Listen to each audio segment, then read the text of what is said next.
Hello students, welcome to study master. मैं हूं आपका friend GS Rai. As you very well know कि हम लोग इंडियन इकोनॉमी के जो एमसीक्यूज मोस्ट इंपॉर्टेंट क्वेश्चंस हैं या फिर जो प्रीवियस ईयर क्वेश्चंस हैं वो कर रहे हैं। इससे पहले हमारे जो 3 चैप्टर्स हो चुके हैं, तो आप लोगों ने वो 3 लेक्चर्स देख लिए होंगे। अगर नहीं देखे तो डिस्क्रिप्शन बॉक्स में आपको एक लिंक मिल जाएगा, उस लिंक पे जाके आपको जो है प्ले लिस्ट मिल जाएगी और उस प्ले लिस्ट में जो आपको प्रीवियस 3 जो है वीडियोस वो भी मिल जाएंगी। तो ये क्वेश्चंस करने का तरीका मैंने आपको पहले भी बताया था, आज फिर बता देता हूँ कि पहले जो है चैप्टर को पढ़ लिया करो। उसके बाद जो है चैप्टर कंप्लीट करने के बाद आप लोग जो है फटाफट से ये क्वेश्चंस को देख लिया करो। इससे क्या होगा, जितने भी क्वेश्चन उस चैप्टर में पहले आए हुए हैं और आगे आ सकते हैं, वो सारे क्वेश्चन आपके जहन में बैठ जाएंगे, आपके दिमाग में अच्छे से बैठ जाएंगे, फिर आपको उनके आंसर्स भी पता होंगे। चलिए शुरू करते हैं। और ये जो हमारा चौथा चैप्टर है, पहले 3 चैप्टर कौन कौन से हो गए वो देख लीजिए। पहला था इकोनॉमी इंट्रोडक्शन। इकोनॉमी की जो है इंट्रोडक्शन थी, उसमें से जो बेसिक इकोनॉमी के जो क्वेश्चन पूछे जाते हैं वो करवाए गए थे सारे।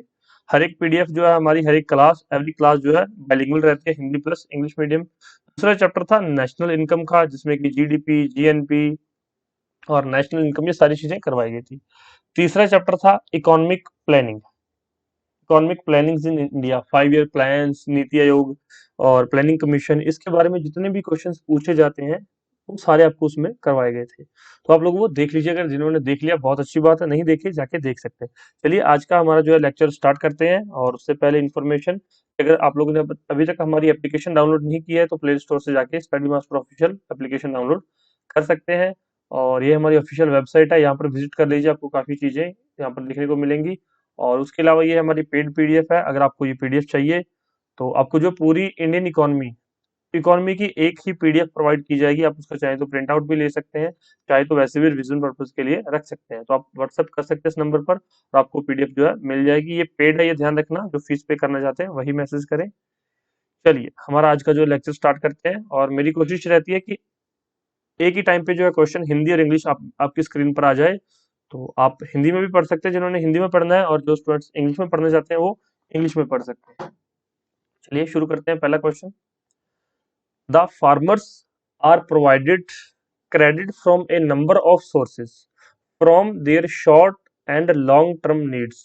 The main source of credit to the farmer includes. किसानों को उनकी छोटी और लंबी अवधि की जरूरतों के लिए कई स्रोतों से ऋण प्रदान किया जाता है। किसानों को ऋण के मुख्य स्रोत में क्या क्या शामिल है? अब यहाँ पर 4 ऑप्शन दे रखे हैं। एक ऑप्शन ठीक है, बाकी 3 ऑप्शन जो है गलत है। चलिए हमें पहले सही ऑप्शन देखना है। The primary agriculture cooperative society, बिल्कुल ये लोन प्रोवाइड करवाती हैं। कमर्शियल बैंक्स, आरआरबीज और commercial bank and private money lenders. तो बिल्कुल ठीक है, ये सारे जो है सभी जो है शॉर्ट टर्म और लॉन्ग टर्म लोन जो है प्रोवाइड करवाते हैं किनको, किसानों को। अब अगर ये ऑप्शन ए पर ना होकर डी पर होता तो क्या करते हैं, फिर इसको अलग कैसे करते हैं? तो देखिए दूसरे ऑप्शन में द नाबार्ड, बिल्कुल ये बैंक प्रोवाइड करवाता है, लेकिन आरबीआई जो है किसानों को डायरेक्ट कोई लोन नहीं प्रोवाइड कराता, कोई क्रेडिट नहीं देता, तो इसलिए दूसरा ऑप्शन गलत है।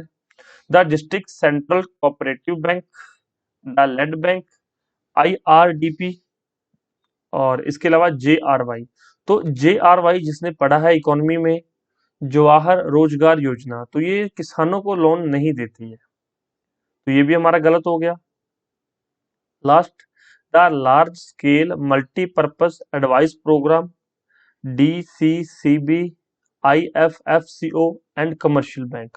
तो अब इसमें से एक चीज है बच्चों, ये जो आईएफएफसीओ है ये लोन प्रोवाइड नहीं करता किसानों को, तो इसलिए ये ऑप्शन भी गलत हो गया।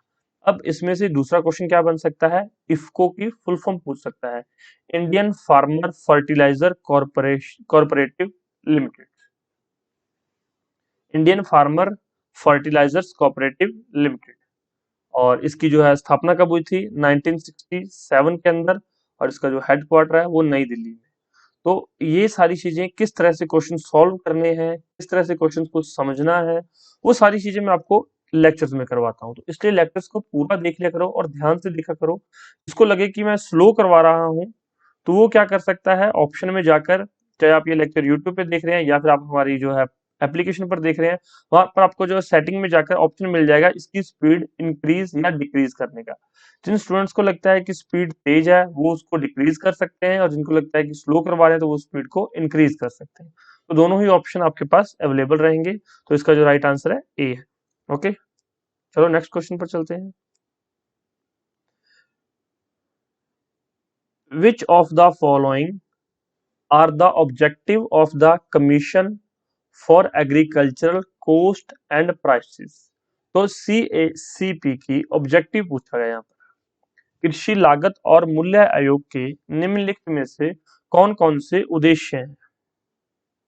पहला देखिए, टू स्टेबलाइज एग्रीकल्चरल प्राइसेस, तो बिल्कुल ये जो है कीमतों को स्थिर करता है CACP।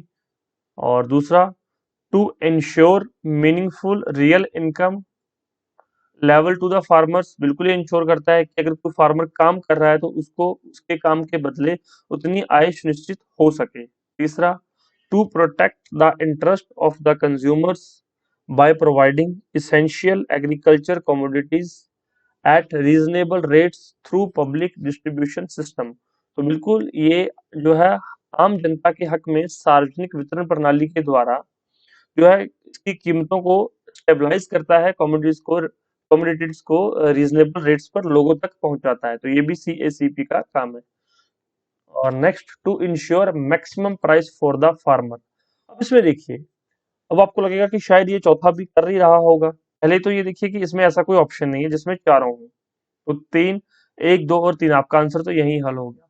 और ये फार्मर्स को मैक्सिमम प्राइस ऑफर नहीं करवाता है, ये सिर्फ उनको ये प्रोवाइड करवाता है कि उनकी रियल इनकम हो, जितना उन्होंने मेहनत किया उतना उनको काम जरूर, जितना उन्होंने काम किया उतना उनको पैसा जरूर मिले। इसका राइट आंसर है एक, दो और तीन। अब एक और क्वेश्चन पूछ लिया जाता है कई बार, CACEP की फुल फॉर्म पता है आपको? Commission for agricultural cost and prices. लेकिन इसकी स्थापना कब की गई? 1965 में। इफको की कब की गई थी? 1967 में।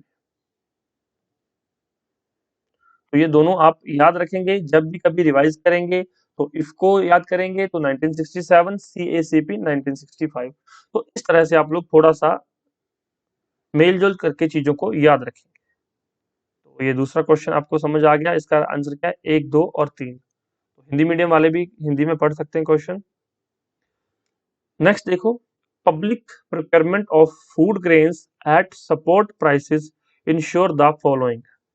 समर्थन मूल्य पर खाद्यान्न की सार्वजनिक खरीद निम्नलिखित का जो यहाँ पर बीमा है, ये बीमा नहीं आएगा, सुनिश्चित करती है। सार्वजनिक खरीद से आपको क्या क्या सुनिश्चित होता है? यहाँ पर देखिए, स्टेबिलिटी इन फार्म प्राइसेस, बिल्कुल जब पब्लिक प्रोक्योरमेंट होता है समर्थन मूल्य पर फूड ग्रेन्स को खरीदा जाता है तो स्टेबिलिटी इन फार्म प्राइसेस होता है कि हाँ, कि किसानों को जो है कीमत स्थिर मिले। दूसरा, remunerative prices to the farmers, किसानों को लाभकारी मूल्य मिले और मार्केट में चीजों की जो है कीमत वो स्थिर हो। ऐसा ना हो कि कोई किसान अपनी जो चीजों को होल्ड करके रख ले और इसका प्राइस ओवरशूट कर जाए, या फिर किसान एक साथ चीजों को मार्केट में उतार दें तो बिल्कुल प्राइस डाउन हो जाए। जैसा कि आप सभी को पता है, जब आलू या फिर प्याज एकदम से खेत से आते हैं तो सारे किसान मंडियों की तरफ लेकर दौड़ते हैं ताकि उनको स्टोर ना करना पड़े। तो आलू की कीमत 2 रुपए से लेकर 5 रुपए पर किलोग्राम तक पहुंच जाती है। जो किसान इसको स्टोर कर लेते हैं वो बाद में उसको 20 से लेकर 25 रुपए पर केजी तक सेल करते हैं। लेकिन अगर सारे ही किसान इसको स्टोर कर लेंगे तो आलू मिलेगा नहीं मार्केट में, या प्याज मिलेगा नहीं। तो फिर आपको पता है कि प्याज 80 रुपए किलो तक पहुंच जाता है जब स्टोर नहीं करते या चीजें होती नहीं है। तो ये सारा काम ये खाद्यान्न की सार्वजनिक प्रणाली के द्वारा किया जाता है। Building food stock for public distribution, तो ये बिल्कुल ये भी काम किया जाता है। उन्होंने पूछा है कि public procurement of food grain से हमें क्या क्या जो है चीजें मिलती हैं। तो ये तीनों ही जो हमारे ऑब्जेक्टिव हैं ये पूरे होते हैं। राइट आंसर क्या है? एक, दो, तीन। तो आप याद रखेंगे, क्वेश्चन बिल्कुल आसान है लेकिन ऐसे क्वेश्चन एग्जाम में पूछे जाते हैं। Next question, following are the statement associated with Rajfed, choose the correct answer. अब पहले तो राजफेड के बारे में पता होना चाहिए कि ये चीज क्या, ये टर्म कहाँ से ली गई। तो ये RAG से क्या है? राजस्थान। F का मतलब क्या है? Federation. Rajasthan state cooperative marketing federation limited. Rajasthan state cooperative marketing federation limited. अब आपके लिए क्वेश्चन है कि ये बनी कब थी। लेटेस्ट आंकड़े हैं, ज्यादा पीछे की बात नहीं है, तो ये थोड़ा सा पढ़ लेना, ठीक है। इस तरह से ये राजफेड है, इसी तरह से एक नाफेड भी होता है। तो उसकी फुल फॉर्म नीचे कमेंट करके मुझे बता दीजिए अगर आपको पता है तो। अभी देखिए राजफेड से संबंधित क्या क्या कथन दिए गए हैं। Rajfed is working in the state to make available HYV seeds, high yielding variety seeds, fertilizers and pesticides to farmer at fair prices। तो ये बिल्कुल ठीक है। जो राजफेड है ये किसानों को बीज, उर्वरक और कीटनाशक जो है सही मूल्य पर प्रोवाइड, उचित मूल्य पर प्रोवाइड करवाता है।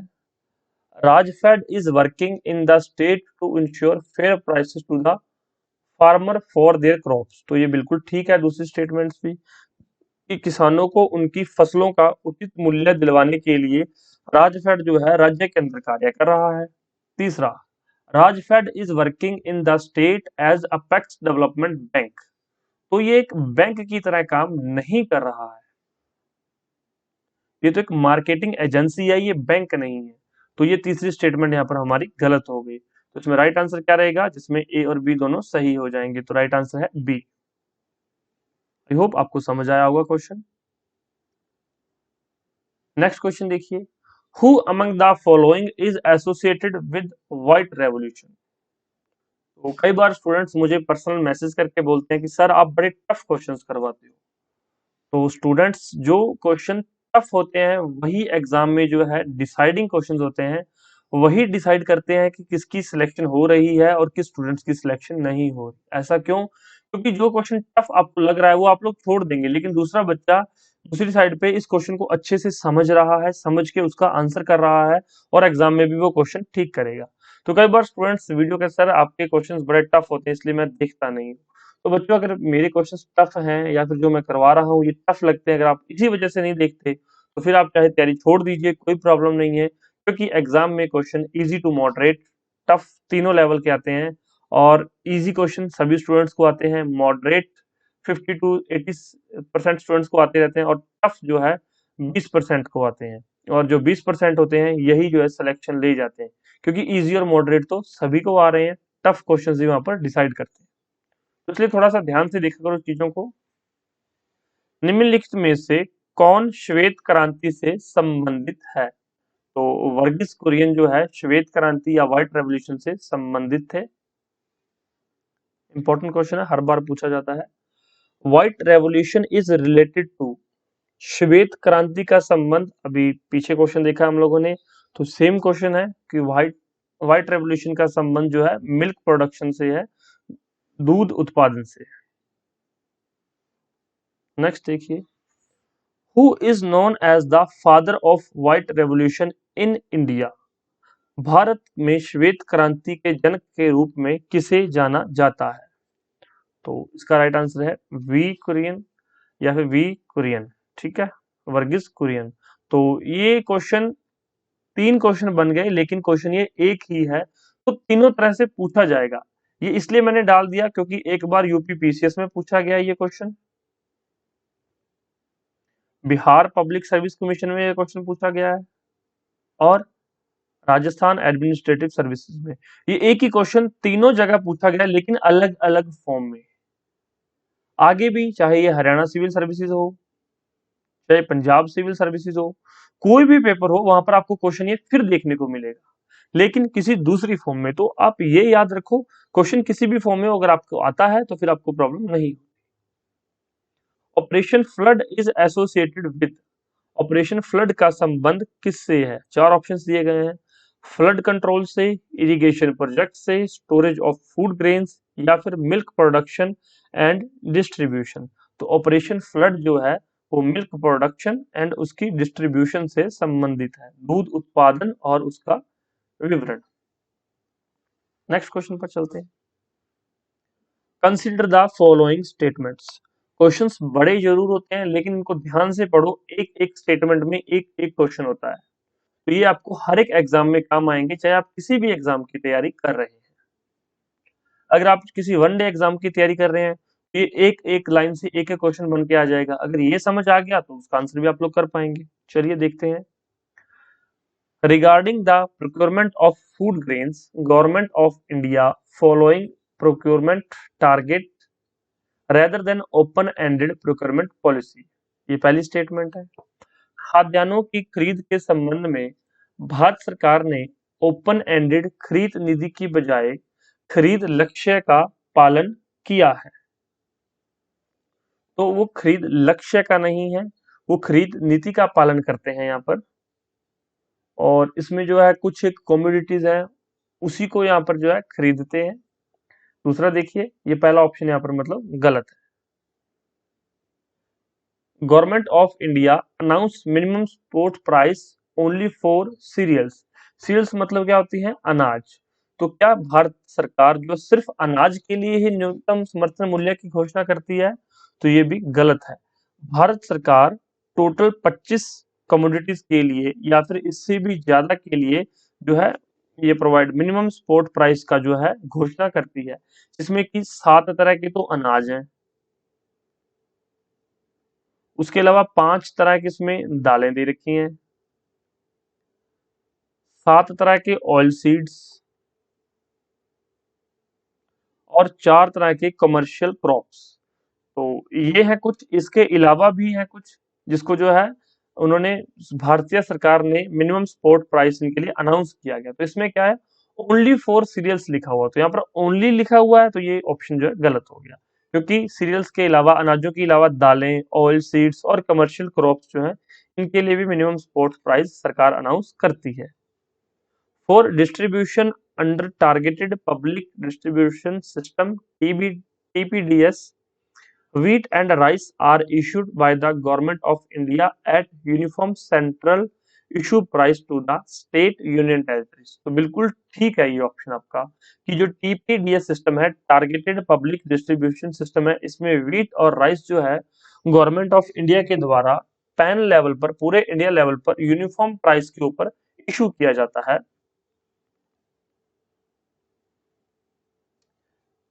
तो इसका राइट आंसर क्या है? डी। नेक्स्ट पर चलते हैं। तो आई होप आपको क्वेश्चन समझ आया होगा। हिंदी वाले स्टूडेंट्स हिंदी में पढ़ सकते हैं question. Who was the person not associated with the Green Revolution when it started in India? अब आपको इसमें से थोड़ा सा ना ध्यान से पढ़ने वाला क्वेश्चन है। वह व्यक्ति कौन था जो भारत में शुरू होने पर हरित क्रांति से जुड़ा हुआ नहीं था? बाकी 3 यहाँ पर जुड़े हुए हैं, तो आप लोग फटाफट से ये क्वेश्चन देखा, हरित क्रांति और MS स्वामीनाथन टिक कर दिया, वो काम नहीं करना है। यहाँ पर जुड़ा हुआ नहीं था पूछा है, ठीक है, नेगेटिव हो गया एक तो। अब इसमें MS स्वामीनाथन तो ग्रीन रेवोल्यूशन से जुड़े हुए थे, सुब्रमण्यम स्वामी भी यहाँ पर जुड़े हुए थे, सभी को पता है। इंदिरा गांधी के टाइम पे ये ग्रीन रेवोल्यूशन आया था 1960s में, तो ये भी जुड़ी हुई थी। अब एक ही ऑप्शन बचता है, रफी अहमद किदवाई, तो ये उस समय जो है हरित क्रांति से नहीं जुड़े हुए थे। तो अगर आपको ये 3 ऑप्शन पता थे तो आपको आराम से चौथे का क्वेश्चन आंसर मिल जाता है। इसका 3 ऑप्शंस पता थे तो चौथा आप आंसर टिक कर सकते थे। इजी क्वेश्चन है, लेकिन इजी नहीं है, ये मॉडरेट मान सकते हैं, टफ क्वेश्चन मान सकते हैं, लेकिन ये क्वेश्चन पूछा गया है। Green revolution was the result of adaptation of new agriculture strategy which was introduced in 20th century during decades of। तो अब ग्रीन रेवोल्यूशन किस डिकेड्स में यहाँ पर आया था? हरित क्रांति नई कृषि रणनीति के अनुकूलन का परिणाम थी, जिसमें कि 20वीं शताब्दी में के दशकों के दौरान पेश किया गया था। तो किस दशक के दौरान यहाँ पर पेश किया गया था? अभी आपको बताया कि ये 60s में पेश किया गया था ग्रीन रेवोल्यूशन को, 60s में, 1960s था। तो बिल्कुल राइट आंसर बी। सेम था, थोड़ा सा टफ, मतलब चेंज किया क्वेश्चन को। 60 के दशक में ग्रीन रेवोल्यूशन आया, हरित क्रांति। अब नेक्स्ट क्वेश्चन बिल्कुल easy question, green revolution is related to, green revolution किससे संबंधित है? हरित क्रांति का संबंध किससे है? बाजरा उत्पादन से, पल्स उत्पादन से, गेहूं उत्पादन से या फिर तिलहन के उत्पादन से? जो ग्रीन रेवोल्यूशन है उसका संबंध व्हीट प्रोडक्शन से है, गेहूं उत्पादन से। Indian green revolution started from, जो भारतीय हरित क्रांति की शुरुआत कहां से हुई? ऑप्शन देखिए यहाँ पर, पंतनगर, बेंगलोर, कानपुर या फिर दिल्ली? आप सभी ने पढ़ा होगा, बुक में भी लिखा होता है कि भारत में हरित क्रांति की शुरुआत पंजाब से हुई है। सबसे ज्यादा फायदा किसको हुआ? पंजाब को हुआ। ये तो सभी ने पढ़ा हुआ है। लेकिन अब ये बताइए, ये क्या क्वेश्चन आ गया? तो देखिए बच्चों, यहाँ पर जो है पंतनगर एक जगह का नाम है जो कहाँ पर है? उत्तराखंड के अंदर है। उसका पूरा नाम है GB Pant, GB Pant, Pantnagar university, Govind Vallabh Pant. तो इस यूनिवर्सिटी के अंदर जो है ग्रीन रेवोल्यूशन स्टार्ट हुआ था। इस यूनिवर्सिटी से, पंतनगर से स्टार्ट हुआ था। जीबी पंत यूनिवर्सिटी है पंतनगर में। कहाँ पर है ये? उत्तराखंड में। तो अगर आपको वहां पर ऑप्शन में मिल जाए कि green revolution started from Uttarakhand, तो ये भी ठीक होगा। डिपेंड करता है क्वेश्चन की फॉर्म क्या है, क्वेश्चन में वो पूछना क्या चाह रहा है। ठीक है। और ग्रीन रेवोल्यूशन का सबसे ज्यादा फायदा पंजाब, राजस्थान और उत्तर प्रदेश, इन स्टेट्स को है, क्योंकि यहाँ पर खेती ज्यादा की जाती है। यहाँ पर खेती के लिए समतल भूमि अवेलेबल है। याद रखेंगे, important question. Actively associated with green revolution, हरित क्रांति से सक्रिय रूप से जुड़े हुए कौन थे? 14th question. बिल्कुल आपको पता है, इसमें एक्टिवली पूछा गया है। जुड़े हुए तो काफी थे, सुब्रमण्यम स्वामी भी जुड़े हुए थे, कुरियन ने भी थोड़ा बहुत काम किया था, लेकिन एक्टिवली कौन थे? Doctor Swaminathan, MS Swaminathan. और वर्गीस कुरियन तो आपको पता है मिल्क प्रोडक्शन से संबंधित है, ऊपर पढ़ के आए आप लोग। तो ये स्वामीनाथन याद रखना। Green revolution had the greatest impact on, हरित क्रांति का सबसे ज्यादा प्रभाव, सर्वाधिक प्रभाव किस पर पड़ा? गेहूं पर। अभी आपको बताया ऊपर, सिंपल सा क्वेश्चन है। तो क्वेश्चन इजी भी आते हैं और मॉडरेट भी और टफ भी, तो मैं आपको तीनों तरह के क्वेश्चंस करवाता हूं। The green revolution involve the use of high yielding varieties, जिसको कि कई बार एग्जामिनर HYV भी लिख देता है, और हिंदी में भी HYV ही लिखा हुआ होता है। ऑफ सीड्स विच रिक्वायर्स, तो हाई यील्डिंग सीड्स हैं तो इनको क्या कंडीशंस चाहिए होंगी? अगर आपने पढ़ा हुआ तो फिर आपको इसका आंसर 100% दे पाएंगे। अगर नहीं पढ़ा हुआ तो कोशिश करके देख लो, क्वेश्चन गलत होगा आपका। देख लेते हैं। हरित क्रांति में बीजों की उच्च उपज देने वाले किस्मों का उपयोग शामिल था, जिनकी आवश्यकता क्या थी? कम उर्वरक और कम पानी, अधिक उर्वरक और कम पानी, या फिर कम उर्वरक और अधिक पानी? अधिक उर्वरक और अधिक पानी, आप इंग्लिश में ये पढ़ सकते हैं जिनको पढ़ना है। तो अब देखिए यहाँ पर उच्च उपज देने वाले बीज थे, हाई यील्डिंग वैरायटी सीड्स थे। तो अब इनको क्या चाहिए था? इनको अधिक की तो उर्वरक चाहिए थी और अधिक की पानी चाहिए था। ग्रीन रेवोल्यूशन का जो है मोटो क्या था? प्रोडक्शन मैक्सिमम करनी, और चीजें हैं जो हमें वीट मैक्सिमम से मैक्सिमम मिले। हमने ये नहीं देखा कि उससे ग्राउंड वाटर को नुकसान हो रहा है, उससे लोगों की सेहत को नुकसान हो रहा है, उर्वरक बहुत ज्यादा यूज कर रहे हैं, फर्टिलाइजर बहुत अधिक मात्रा में यूज कर रहे हैं, तो मतलब कि जो लोगों की सेहत के साथ खिलवाड़ हो रहा है, उस समय इस चीज पर ध्यान नहीं दिया गया था। तो इसलिए हाई यील्डिंग वैरायटीज के लिए अधिक, मोर फर्टिलाइजर और मोर वाटर चाहिए था। ठीक है, राइट आंसर क्या है? डी। नेक्स्ट क्वेश्चन देखिए। The importance of agriculture in Indian economy is indicated by its contribution to which of the following, भारतीय अर्थव्यवस्था में कृषि के महत्व को निम्नलिखित में से किसके योगदान से दर्शाया गया है? चार ऑप्शन है। राष्ट्रीय आय, रोजगार, औद्योगिक विकास और अंतरराष्ट्रीय व्यापार, खाद्यान्न की आपूर्ति। अब देखिए, राष्ट्रीय आय भी इससे डिपेंड होती है, बहुत ज्यादा डिपेंडेंट है। रोजगार में भी भारतीय अर्थव्यवस्था का बहुत महत्व है, भारतीय अर्थव्यवस्था में कृषि का महत्व है। औद्योगिक विकास और अंतरराष्ट्रीय, अब इंडस्ट्री के लिए यहाँ से रॉ मटेरियल ही ज्यादा कृषि से आ रहा है, और खाद्यान्न की आपूर्ति तो ये करता ही है। तो राइट आंसर क्या है? उपरोक्त सभी। तो ये सारे ही सभी के लिए यहाँ पर इंपॉर्टेंट है। नेक्स्ट क्वेश्चन देखो। Reason for low productivity in Indian agriculture, भारतीय कृषि में कम उत्पादकता का कारण क्या है?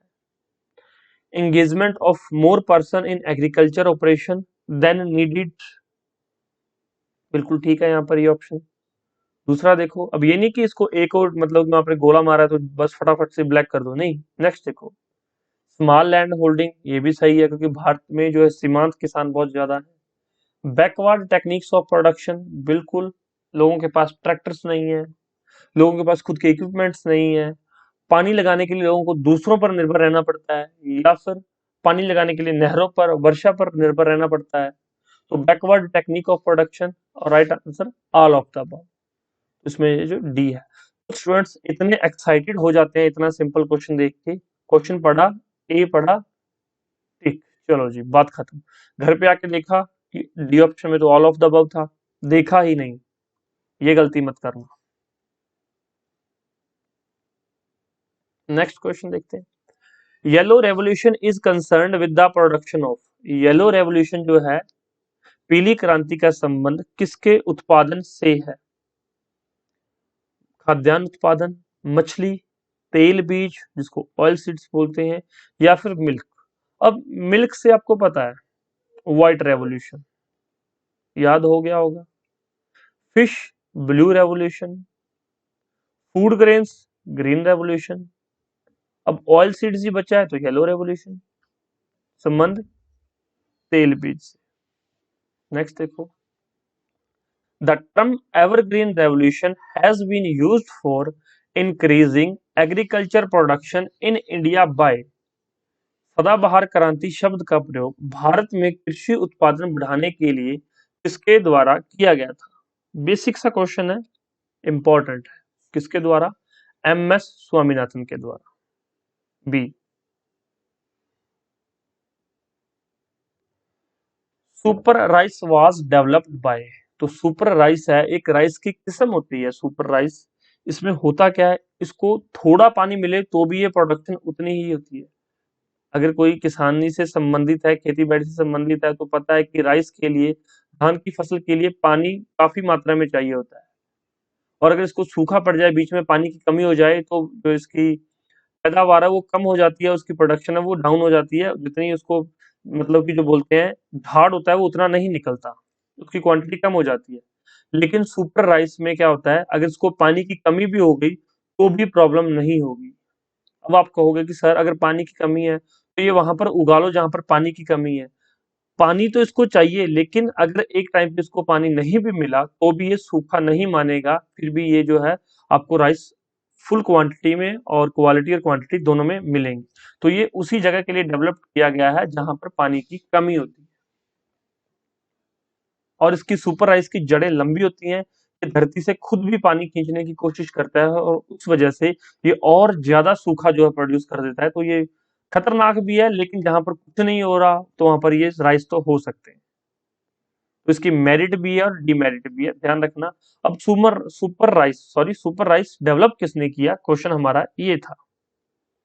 तो ये जी एस खुश नाम के एक साइंटिस्ट हैं, इन्होंने जो है सुपर राइस के बारे में कॉन्सेप्ट दिया था और इन्होंने डेवलप किया था। नेक्स्ट क्वेश्चन देखो, विच one of the following is the primary sector of Indian economy. अब सिंपल सा क्वेश्चन है कि भारतीय अर्थव्यवस्था का प्राथमिक क्षेत्र कौन सा है? और जब हम आजाद हुए थे उस समय हमारे भारतीय अर्थव्यवस्था की रीढ़ की हड्डी क्या थी? एग्रीकल्चर, कृषि। तो ये हमारा प्राइमरी सेक्टर है।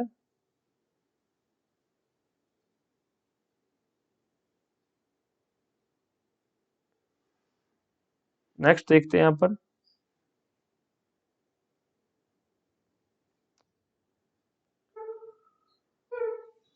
the prices at which the government purchases grain from maintaining public distribution system and for building up buffer stock is known as, उसको क्या बोला जाता है? सार्वजनिक वितरण प्रणाली को बनाए रखने और बफर स्टॉक के निर्माण के लिए सरकार जिस कीमत पर अनाज खरीदती है उसे क्या कहा जाता है? ऑप्शंस आपके सामने स्क्रीन पर, उसको बोलते हैं मिनिमम सपोर्ट प्राइस। इसका क्या मतलब होता है? जैसे कि एक एग्जांपल से समझा देता हूं मैं आपको। वीट है, वीट प्रोड्यूस हुआ, अप्रैल में ये मंडियों में जाना स्टार्ट हो जाता है। मान लो उसको 2100 रुपए पर क्विंटल वहां पर रेट मिल रहा है। ये एक एग्जांपल है, एक्चुअल प्राइसेस से इसका कुछ लेना देना नहीं है। ₹2100 पर क्विंटल से मिल रहा है। कोई प्राइवेट फर्म आई, उन्होंने देखा कि व्हीट बहुत अच्छी क्वालिटी का, उन्होंने कहा कि मैं आपका व्हीट उठा लूंगा ₹2200 पर क्विंटल। का व्हीट उठ गया। अब मान लो यहाँ पर मंडी, ये एक है किसान, ये बी किसान है और ये सी किसान है। इसका बहुत अच्छी क्वालिटी का व्हीट था जो ₹2200 पर क्विंटल में चला गया। अब इसका थोड़ा सा कम क्वालिटी का था तो इसका ₹2100 में सेल हो गया। अब क्या हो गया, ए किसान, इसका जो है बिल्कुल कम क्वालिटी का, गुणवत्ता इसकी नहीं थी, क्वालिटी ठीक नहीं थी वीट की, फिर भी जो है सरकार इसको मिनिमम सपोर्ट प्राइस, जो सरकार ने इसको पैदावार से पहले, इसको बोने से पहले ही बता दिया था कि मैं ₹1900 में आपका जो है खरीद लूंगी। सरकार ने कहा था कि मैं आपका जो है वीट है वो खरीदा जाएगा ₹1900 में, तो फिर इसको ये ₹1900 में ये बेच सकता है। अच्छी क्वालिटी वाले अच्छे रेट में जाते हैं, नहीं तो फिर मिनिमम सपोर्ट प्राइस इसके काफी काम होते हैं, वो भी हमने ऊपर डिस्कस किए थे। मिनिमम सपोर्ट प्राइसेस के और कितने जो है फसलों के लिए ये बताया जाता है, लागू किया जाता है, वो भी मैंने आपको बताया था। तो राइट आंसर क्या है, न्यूनतम समर्थन मूल्य। आई होप जो मैं समझा रहा था आपको समझ आ गया होगा, जो मैं डिलीवर करना चाह रहा था आपको समझ आया होगा। Indian agriculture has the following features. भारतीय कृषि की विशेषताएं निम्नलिखित है। पहला, dependence of agriculture on monsoon, बिल्कुल ठीक है ये फर्स्ट। एबोल्यूशन ऑफ जमींदारी,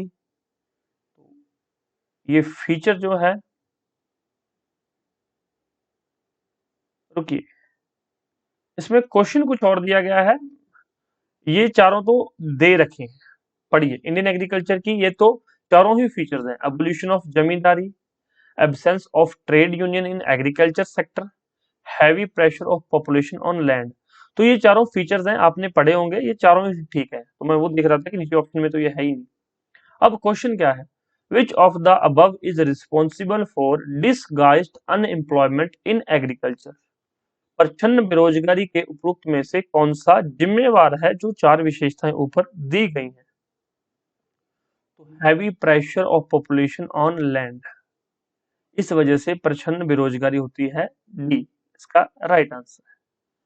अब कितनी तरह की बेरोजगारी होती है, क्या क्या होती है, वो मैंने आपको जब लेक्चर दिया था, लेक्चर में अच्छे से करवाया था। जिन्होंने लेक्चर्स देख लिए हैं बहुत अच्छी बात है, नहीं देखे तो यूट्यूब चैनल पर जाकर आप लोग भी वहां पर देख सकते हैं, या फिर अगर आपने कोर्सेज परचेज किए हुए हैं तो फिर तो आपको सारी चीजें डिलीवर की गई हैं, ठीक है। नहीं तो यूट्यूब पे फ्री ऑफ कॉस्ट भी मैंने सारी चीजें करवा रखी हैं। आप जाकर वहां पर इंडियन इकोनॉमी जो है प्ले लिस्ट है, वहां पर जाकर देख लीजिए। प्ले लिस्ट ऑप्शन में जाइए, प्ले लिस्ट के अंदर वहां पर आपको सारे तरह के लेक्चर्स जो है मिल जाएंगे प्ले लिस्ट में। एक बार जाकर देख लेना, जरूर चेक कर लेना चैनल पर जाकर। नेक्स्ट क्वेश्चन देखो, India disguised unemployment is found in. Bharat में प्रच्छन्न बेरोजगारी कहां पर पाई जाती है, कहां पर, एग्रीकल्चर सेक्टर में। प्रच्छन्न बेरोजगारी का क्या मतलब होता है, नीड से ज्यादा पर्सन जो है एक ही जगह पर काम कर रहे हैं। अब जैसे कि किसी के पास एक खेत है, ये एक खेत है, इसमें दो लोग काम करें तो प्रोडक्शन जो है यहाँ पर, इसकी जो प्रोडक्शन 100% होती है। अगर दो लोग काम करें तो इसकी प्रोडक्शन दो 100% होती है, अगर दो लोग काम करें। अब एक परिवार में जो है चार लोग हैं, परिवार में कितने लोग हैं, चार। अब इनके पास और कोई काम नहीं है, सभी पढ़े लिखे हैं लेकिन किसी के पास जॉब नहीं है, तो क्या है, ये सभी के सभी इसी खेत में जो है काम करते रहते हैं, लेकिन प्रोडक्शन जो है फिर भी 100% है। तो अब क्या हुआ, पहले जो है एक आदमी 50% काम कर रहा था, अभी एक आदमी 25% काम कर रहा है, तो प्रोडक्शन तो बिल्कुल नहीं बढ़ी, फायदा क्या हुआ, कुछ भी नहीं, 100% का 100% है। तो मतलब इसको बोलते हैं डिसगाइज्ड अनएम्प्लॉयमेंट। जरूरत से ज्यादा मजदूर या फिर जरूरत से ज्यादा काम करने वाले जिस भी सेक्टर में हो, उसको क्या बोलते हैं, डिसगाइज्ड अनएम्प्लॉयमेंट। आई होप आपको समझ आ गया होगा। नेक्स्ट क्वेश्चन देखिए, in India which of the following have the highest share in the disbursement of credit to agriculture and allied activities. Bharat में कृषि और संबंधित गतिविधियों के लिए ऋण के वितरण में निम्नलिखित में से किसका सबसे अधिक महत्व है। देखिए यहाँ पर ऑप्शंस है, वाणिज्यिक bank, commercial bank, micro finance institutes, regional rural bank, या फिर कोऑपरेटिव बैंक। आपको पता है कि क्रेडिट कार्ड किसानों को जारी किए जा रहे हैं, लोन दिए जा रहे हैं किसानों को। तो यहाँ पर क्या है, सिर्फ कृषि नहीं है, कृषि और संबंधित गतिविधियों के लिए सबसे जो है ज्यादा मात्रा में लोन कमर्शियल बैंक देते हैं, जिसको कि वाणिज्यिक बैंक बोलते हैं। इसका भी सही उत्तर ए है। Which among the following is providing least institutional credit to agriculture and allied activities in recent years? तो उसमें पूछा गया निम्नलिखित में से कौन हाल के वर्षों में कृषि और उससे संबंधित गतिविधियों में सबसे कम संस्थागत ऋण प्रदान कर रहा है। पहले हमने क्या देखा था कि सबसे ज्यादा कौन प्रोवाइड करवा रहा है, अब यहाँ पर पूछा गया सबसे कम। तो कमर्शियल बैंक तो सबसे ज्यादा प्रोवाइड करवा रहे हैं, cooperative bank, regional rural bank ये भी प्रोवाइड करवाते हैं थोड़ी कम मात्रा में। फॉरेन प्राइवेट बैंक जो है कृषि से संबंधित किसी भी एक्टिविटीज को ये जो है नहीं प्रोवाइड कराते, एग्रीकल्चर लोन जो है प्रोवाइड नहीं करवाते फॉरेन प्राइवेट बैंक्स। हालांकि इन पे और बहुत सारी रिस्पॉन्सिबिलिटीज होती हैं, जो कि अपनी आपने जैसे पढ़ा होगा, बैंकिंग चैप्टर से पढ़ा होगा कि बैंक्स को कुछ अपने हिस्से का लोन कुछ परसेंट किसानों को या फिर कृषि से संबंधित गतिविधियों में देना होता है। तो वो सारा जो है इंडियन बैंक्स पर लागू होता है, प्राइवेट बैंक के लिए और नॉर्म्स हैं, ये नॉर्म्स नहीं है। तो इसलिए लिस्ट कम से कम फॉरेन जो है प्रोवाइड करवाता है। तो इसमें क्या दिया गया है कि कुछ एक परसेंट ये फॉरेन प्राइवेट बैंक जो है कृषि से संबंधित गतिविधियों में लगाते हैं, ज्यादा नहीं। लिस्ट पूछा गया तो इसलिए। ओके,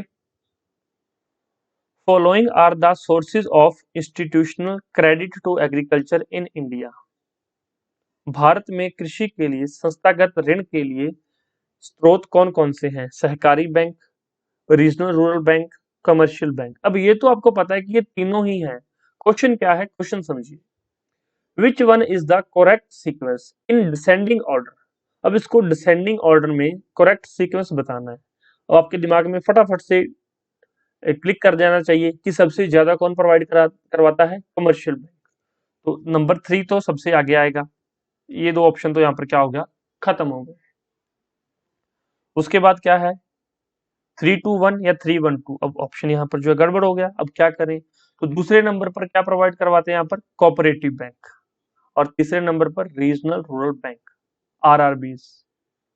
ठीक है, ये याद रखना इंपॉर्टेंट है, कहीं पे नोट डाउन करना है तो नोट डाउन कर लो। बाकी कोशिश ये किया करो जब ये लेक्चर्स देखते हो जो मैं प्रोवाइड करवाता हूँ, तो अपने पास एक पेन और एक A4 साइज शीट या फिर कोई एक नोटबुक जो आपकी पर्सनल नोटबुक हो या फिर कोई एक डायरी हो, कि कुछ चीजें मैं बीच में काफी इंपॉर्टेंट बता देता हूँ, तो वो आप लोग नोट कर लो। और जब आप रिवीजन करो सिर्फ वही चीजें रिवाइज करो जो मैंने आपको मोस्ट इंपॉर्टेंट बताई हैं, जब समय कम हो। अदरवाइज ये जो क्वेश्चंस हैं ये 2-3 बार प्रैक्टिस कर लेना, इसकी जो है पीडीएफ ले लेना, और पीडीएफ से आपको जो है सारे क्वेश्चन रिवीजन करने में आसानी होगी। पीडीएफ के लिए हमारे फोन नंबर ये जो स्क्रीन पर दिए गए हैं, इस पर व्हाट्सएप करके आप लोग जो है पता कर सकते हैं। नेक्स्ट देखो question, green revolution made the country self sufficient in food production. ठीक है ये बात, but had some fall out, ये भी है मैंने आपको बताया। कंसिडर द फॉलोइंग स्टेटमेंट, तो नीचे कुछ कथन दिए गए हैं, कुछ स्टेटमेंट दिए गए हैं, तो इसके बारे में हमें विचार करना है और उसके बाद बताना है कि करेक्ट स्टेटमेंट जो है कौन सी है। पहला देखिए, it is successful in case of wheat but not in case of pulses. तो ये बिल्कुल यहाँ पर ये सक्सेसफुल था व्हीट में, लेकिन दालों के केस में ये सही नहीं है। तो बिल्कुल ठीक है, ये ऑप्शन यहाँ पर ठीक है। हमें करेक्ट स्टेटमेंट बतानी है। ब्रॉड इंटरस्टेट डिस्पैरिटीज, बिल्कुल जब ग्रीन रेवोल्यूशन आया तो पंजाब की प्रोडक्शन तो भाई आसमान छू गई, हरियाणा की प्रोडक्शन, यूपी की प्रोडक्शन आसमान छू गई। दूसरी तरफ राजस्थान में भाई सूखा था, तो ग्रीन रेवोल्यूशन का कुछ ज्यादा बेनिफिट नहीं हुआ, या फिर जो नॉर्थ ईस्ट स्टेट से उनको ग्रीन रेवोल्यूशन से कोई ज्यादा बेनिफिट नहीं हुआ। क्यों? क्योंकि वहां पर व्हीट होता ही नहीं है, तो वो क्या करेंगे, उनको ग्रीन रेवोल्यूशन का कोई फायदा नहीं हुआ। तो इंटरस्टेट डिस्पैरिटीज हुई, अंतरराज्यीय असमानताएं बिल्कुल बढ़ी, तो ये भी ठीक है। Help in restoring soil fertility, मिट्टी की उर्वरता बहाल करने में मदद, तो यही तो गलती है, मिट्टी की उर्वरता बिल्कुल खत्म हो जाती है ग्रीन रेवोल्यूशन के बाद। बहुत जगह पे जो है भूमि बंजर हो गई ग्रीन रेवोल्यूशन की वजह से। क्या होता था, जो एक खेत पहले सही से काम कर रहे थे, पहले हर साल 50 जो है 50 मतलब 50% जहाँ पर प्रोडक्शन, कोई भी आप एक 50 क्वांटिटी मान लो, एक खेत था उससे 50 यूनिट्स जो प्रोड्यूस हो रहा था, हर साल 50 यूनिट्स प्रोड्यूस हो रहे थे, मतलब सालों से ये प्रथा चली आ रही थी। 50 यूनिट जो प्रोड्यूस हो रहे थे वीट के। ग्रीन रेवोल्यूशन आया, इसने क्या कर दिया, 50 की जगह 80 यूनिट प्रोड्यूस करवाए, लेकिन 5 साल के बाद वो भूमि बंजर हो गई, वो किसी काम की नहीं रही। तो फिर ये सही हुआ या गलत हुआ, आप लोग बता दीजिए मुझे। अपने विचार जो है कमेंट बॉक्स में रखा करो, चाहे वो यूट्यूब पर हो, चाहे वो हमारी एप्लीकेशन में हो। जो आपको कमेंट बॉक्स ही इसलिए प्रोवाइड किया गया कि आप अपने विचार रखो। जब आप अपने विचार रखते हो तो आपका जो नाम है वो यहाँ पर नोट किया जाता है कि ये स्टूडेंट है, एक्टिवली काम कर रहा है, एक्टिवली पढ़ रहा है। तो उसके बारे में थोड़ा बहुत फिर हम लोग जो है ध्यान रखते हैं कि ये स्टूडेंट्स हैं। नेक्स्ट टाइम अगर ये कोई कमेंट करेगा तो इसके कमेंट का रिप्लाई जो हमें अपने वीडियो लेक्चर्स में देना है, या फिर वो हमें व्हाट्सएप पे कांटेक्ट करे, अपना नाम बताए, तो उसको जो है डायरेक्ट रिप्लाई भी देना है। तो विचार विमर्श प्रकट किया करो। ये गलत हो गया। Reduced water table in some states, बता चुका हूं कि भूमि बंजर हुई, क्या पानी नीचे चला हो गया। तो इसमें जो है राइट आंसर है 1, 2 और 4, तो क्या है ए इसका सही उत्तर है। पर हिंदी में भी सेम लिखा हुआ जो मैंने पढ़ाया, तो आप लोग पढ़ लीजिएगा, कोई दिक्कत नहीं है। What is या are the recent policy initiative of government of India to promote the growth of manufacturing sector? जो विनिर्माण क्षेत्र के विकास को बढ़ावा देने के लिए भारत सरकार की हालिया नीतिगत पहल क्या है? भाई अभी यहाँ पर ये हालिया है, तो भाई अगर यूपीएससी की तैयारी कर रहे हो, स्टेट पीसीएस की तैयारी कर रहे हो, तो हालिया का मतलब लास्ट 10 साल तक वो हालिया ही बोलते हैं, ये अब की नीति। तो थोड़ा ध्यान रखना इस बात का कि मैंने तो करंट अफेयर पढ़े ही नहीं, मैं ये क्वेश्चन कैसे करूंगा या करूंगी, ऐसी बात नहीं है। ऑप्शंस देखिए। Setting up of national investment and manufacturing zones, राष्ट्रीय निवेश और विनिर्माण की क्षेत्रों की स्थापना की गई थी, बिल्कुल ठीक है ये। Providing the benefits of single window clearance, तो बिल्कुल ठीक है, ताकि ज्यादा से ज्यादा इंडस्ट्री आ सके, मैन्युफैक्चर सेक्टर को और ज्यादा जो बढ़ोतरी मिल सके, ग्रोथ हो सके। सिंगल विंडो क्लियरेंस, पहले क्या होता था, अगर किसी इंसान ने इंडस्ट्री लगानी है तो उसको कम से कम 20 जो है डिपार्टमेंट्स, अलग अलग डिपार्टमेंट से क्लियरेंस लेना पड़ता था। अब भारत के लोगों, आप लोग समझते हो, एक डिपार्टमेंट है, उसको पता है वहां पे जो बाबू बैठा है, जो भी ऑफिसर बैठा है, उसको पता है कि ये करोड़ों की इंडस्ट्री है। उसने देखा कि इसकी फाइल में थोड़ी बहुत कमियां हैं, वो कहेगा कि ठीक है, इतने पैसे दो, आपकी जो है फाइल पास हो जाएगी। अब एक एक डिपार्टमेंट, अब इससे क्या हुआ, दो खराबियां हो गई। एक, रिश्वतखोरी बढ़ गई। दूसरा, जो इंडस्ट्री, अगर वो जो चीजें थी उसमें जो कमियां थी, अगर वो कमियों को सुधार लिया जाता, सुधार करके इंडस्ट्री लगाई जाती, तो भारत का जो है विकास होता, इकोनॉमिक ग्रोथ होती। लेकिन वो कमियों के साथ ही इंडस्ट्री लग गई, तो क्या हुआ, सिर्फ इस बाबू की इकोनॉमिक ग्रोथ हुई, भारत की इकोनॉमिक ग्रोथ से किसी को कोई मतलब नहीं है। इससे क्या होता है, सेफ्टी हैम्पर होती है, क्वालिटी हैम्पर होती है, क्वांटिटी हैम्पर होती है। समझ आया आपको? अब 20 डिपार्टमेंट में अलग अलग चक्कर लगाता, तो एक डिपार्टमेंट में आपको पता है कि फाइल 3 3 महीने लटकी रहती है। तो समझ लो कि इंडस्ट्री लगानी अगर उसने स्टार्ट की, उसने सोचा होगा कि भाई मैं इंडस्ट्री लगा लूंगा, आगे आने वाले 1 साल में मैं इंडस्ट्री लगा लूंगा, लेकिन 3 साल तक तो अपनी फाइल लेकर ही चक्कर काटता रहेगा, तो क्या हो जाएगा, तब तक शायद उसका प्रोडक्ट, जो उसका डिजाइन था या उसका जो लेआउट था, वही आउटबेस्ड हो जाए, कि वो ट्रेंड से ही बाहर हो जाए। तो इसलिए सिंगल विंडो क्लियरेंस, पूरी फाइल बनाओ, उसको स्कैन करो, स्कैन करके फाइल अपलोड करो वेबसाइट पर, उस पे जो सरकारी फीस है वो फीस पे करो। जो जो कमियां हैं आपको जो ईमेल हो जाएंगी, ईमेल पे आपको बता दिया जाएगा कि आपकी ये कमियां हैं। वहां पर आपको जो है, वहां से आपको इन्फॉर्मेशन आ गई, अगर वो कमियां आप सुधार लेते हो, फिर से जो है कुछ एक फीस होती है, कमियां सुधारने के बाद कुछ थोड़ी फीस, वो थोड़ी फीस पे करके आपको जो है वो कमियां दूर हो जाएंगी, और आपको जो है सिंगल विंडो क्लियरेंस मिल जाएगा। तो ये बहुत बड़ा जो है मैन्युफैक्चरिंग सेक्टर में एक ग्रोथ या फिर एक ड्रास्टिक चेंज है, ये बहुत बड़ा बदलाव है। तो ये भी अच्छी चीज है। Establish stabilise sorry establishing the technology acquisition and development fund, तो ये भी किया गया है। तो तीनों यहाँ पर ठीक है, एक ही ऑप्शन है डी, 1, 2 और 3। नेक्स्ट क्वेश्चन देखो, विच of the following is included in national food security mission, NFSM? तो वीट, पल्सिस और राइस। अब यहाँ पर ये देखो, ये ग्रीन रेवोल्यूशन नहीं है, नेशनल फूड सिक्योरिटी मिशन है। कई स्टूडेंट्स क्या करते हैं कि NFSM के बारे में तो पता नहीं है, वीट लगा के आ जाएंगे कि भाई वीट इसका आंसर होगा। तो बच्चों नहीं, इसका आंसर वीट नहीं होगा, इसका आंसर होगा ऑल ऑफ द अबव, क्योंकि ये नेशनल फूड सिक्योरिटी मिशन है। कुछ लोग दालें खाना पसंद करते हैं। अब आपको पता है भारतीय लोग बोलते क्या है? आम बोलचाल की भाषा में कहता है दाल रोटी। दाल मतलब दाल, रोटी मतलब रोटी व्हीट की भी होती है और रोटी राइस की भी हो सकती है, या फिर कुछ लोग व्हीट और राइस को मिक्स करके रोटी बना लेते हैं। तो दाल रोटी, तो ये तीनों ही चीजें हैं, तो D all of the above इसका आंसर सही है।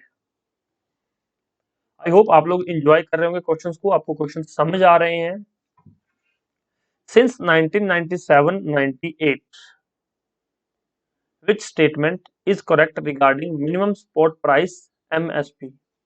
MSP is equal to C2 cost, ये एक फॉर्मूला होता है MSP जो है कैलकुलेट करने का। C2 cost, MSP less greater than C2 cost, MSP is less than C2 cost, MSP is independent to C2 cost. तो अब इसमें पूछा गया कि कौन सी स्टेटमेंट करेक्ट है। यहाँ पर आपको पता होना चाहिए MSP जो है वो हमेशा कम रहेगा C2 कोस्ट से। इंपॉर्टेंट क्वेश्चन है, याद रखना ये। मतलब जनरली क्या होता है, कुछ बुक्स भी इस टॉपिक को स्किप कर जाती हैं। तो ये आपको मिनिमम सपोर्ट प्राइस के बारे में जो स्पेशल फाइल है, जो PDF फाइल है गवर्नमेंट ऑफ इंडिया की, उसमें दिया गया ये सारी चीजें। तो या फिर वो फाइल पढ़ लीजिए या फिर इसको नोट ही कर लीजिए कि MSP is always less than C2 cost. C2 एक फॉर्मूला है जो मिनिमम सपोर्ट प्राइस कैलकुलेट करने के लिए यूज किया जाता है। नेक्स्ट देखो, among the following which one is related to blue revolution. अब इसमें एक चीज बहुत अच्छी है, इंग्लिश के अंदर ये नाम दिए गए हैं, हिंदी में पढ़ो तो क्वेश्चन खत्म। भारत में नीली क्रांति से संबंधित है, क्या संबंधित है? मछली पालन। ऊपर देखो, floriculture, sericulture, PC culture, horticulture. अब पता होना चाहिए पीसी कल्चर होता क्या है, मछली पालन। हिंदी में जो है मछली पालन लिखा हुआ। कई बार एग्जामिनर क्या करता है, इसमें भी क्या कर देता है, इस तरह से लिख देता है पीसी कल्चर, फिर दिक्कत हो जाती है, अब करें क्या। इसलिए ब्लू ब्लू रेवोल्यूशन जो है मछली पालन से जो है संबंधित है। मैंने ऊपर आपको करवाया था जब व्हाइट रेवोल्यूशन और येलो रेवोल्यूशन करवा रहा था मैं आपको। NAFED is connected with, NAFED की मैंने फुल फॉर्म पूछी थी कि फटाफट से कमेंट कर दीजिए। तो आ गया क्वेश्चन यहाँ पर, इसलिए कहता हूँ कमेंट कर दीजिए। मतलब आप इसको गूगल कर लीजिए, जाकर देख लीजिए या फिर नोट कर लीजिए, बाद में देख लेना। होता क्या है, national agricultural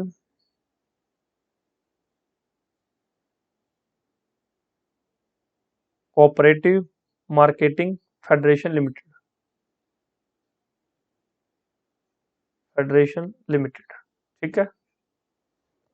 NAFED is connected with, NAFED किसके साथ जुड़ा हुआ है? एनिमल हस्बेंड्री से? बिल्कुल नहीं। खेती बाड़ी से जुड़ा हुआ है। Conservation of fuel? बिल्कुल नहीं। एग्रीकल्चर मार्केटिंग या एग्रीकल्चरल इम्प्लीमेंट्स? अब यहां पर गड़बड़ होगी कि इसका आंसर सी होगा या फिर डी होगा। तो ये एग्रीकल्चरल मार्केटिंग, अब ये देखो तो बताया था मार्केटिंग फेडरेशन, तो ये एग्रीकल्चर मार्केटिंग से जुड़ा हुआ है। समझ आया आपको? Next question, public distribution system is aimed at, PDS किस चीज को एम करता है? गरीबों को खाद्य सुरक्षा प्रदान करना, जमाखोरी और कालाबाजारी को रोकने के लिए, व्यापारियों द्वारा ओवर चार्जिंग को रोकने के लिए, या फिर उपरोक्त सभी। तो भाई ये तो आपको पता है कि ए इसका सही है, लेकिन पहले वाली गलती की, ए देखा और टिक कर दिया, नहीं, ये बाकी दो काम भी तो करता है। PDS public distribution system, right answer क्या होगा? D all of the above. पहले नहीं पता थे तो अब याद रखना। नेक्स्ट देखो, some time back the government of India decided to delicense white good industry. White goods includes, तो व्हाइट गुड्स के अंदर क्या क्या चीजें शामिल हैं? कुछ समय पहले भारत सरकार ने व्हाइट गुड इंडस्ट्री को डी लाइसेंस देने का फैसला किया। डी लाइसेंस मतलब उसका लाइसेंस हटाने का फैसला कर लिया। तो सफेद वस्तुओं में क्या क्या चीजें शामिल हैं? Stainless steel and aluminium utensils? नहीं। Milk and milk production? White goods का मतलब ये नहीं होता। Item purchased for conspicuous consumption, विशिष्ट उपभोग के लिए खरीदी गई वस्तुएं। तो इसको क्या बोलते हैं? व्हाइट गुड इंडस्ट्री, विशिष्ट उपभोग के लिए खरीदी गई वस्तुएं। राइट आंसर है C, item purchased for conspicuous consumption.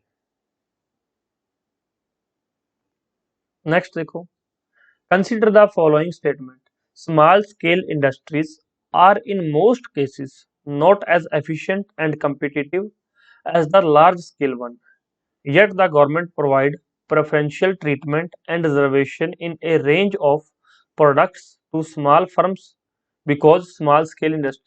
अब क्वेश्चंस पहले तो इंग्लिश में देख लिया, हिंदी में पढ़ना है पढ़ लो, नहीं तो मैं समझा देता हूँ आपको ये कहना क्या चाह रहा है। ये हिंदी में क्वेश्चन है कि बड़े, देख लीजिए, निम्नलिखित कथनों पर विचार करें। छोटे पैमाने के उद्योग ज्यादातर मामलों में बड़े पैमानों के उद्योगों की तरह कुशल और प्रतिस्पर्धी नहीं होते। जो बड़े पैमाने के उद्योग होते हैं वो बहुत ज्यादा कुशल होते हैं, प्रतिस्पर्धी होते हैं, लेकिन छोटे पैमाने के उद्योग ऐसे नहीं होते। फिर भी सरकार छोटी फर्मों को उत्पादन की एक श्रृंखला में तरजीह देती है, उपचार करती है, आरक्षण प्रदान करती है। ऐसा क्यों करती है सरकार? मतलब सिंपल सा क्वेश्चन है कि जो सरकार है वो स्मॉल स्केल इंडस्ट्री को प्रमोट क्यों कर रही है? Because it provide higher rate employment on per unit capital development basis.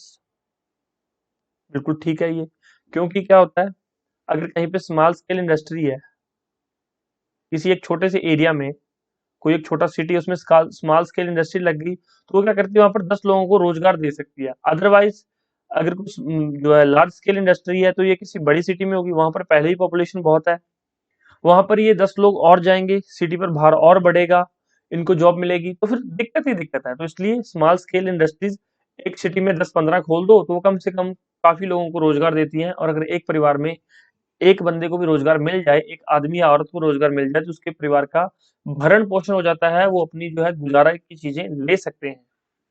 इसलिए हायर एम्प्लॉयमेंट प्रोवाइड करवाती हैं ये। Promote a regional dispersion of industries and economic activities, ऐसा नहीं होता। Have a performed better in export of manufactured product than the large ones, तो ऐसा नहीं कर सकते कभी भी कि उससे ज्यादा प्रोडक्ट बना दें, एक्सपोर्ट कर दे small scale industry. Provide jobs to low skill workers who otherwise may not find employment avenues elsewhere. बिल्कुल ठीक है, स्मॉल स्केल इंडस्ट्री जो है, जो लो स्किल वर्कर हैं या जिनके पास कोई स्किल नहीं है, कई बार अनपढ़ लोग होते हैं जो सिर्फ दिहाड़ी मजदूरी करते हैं, उनको भी वहां पर जो है काम मिल जाता है। छोटी इंडस्ट्री होती है, छोटी ही मशीनें होती हैं, इजी टू ऑपरेट होती हैं, तो वो अनपढ़ आदमी भी वहां पर जो है चला सकता है, तो उनको भी एम्प्लॉयमेंट मिल जाती है। तो इसका 1 और 4 राइट आंसर क्या है? ए। तो ये हिंदी में क्वेश्चन एक बार जरूर पढ़ना जो हिंदी मीडियम स्टूडेंट्स हैं।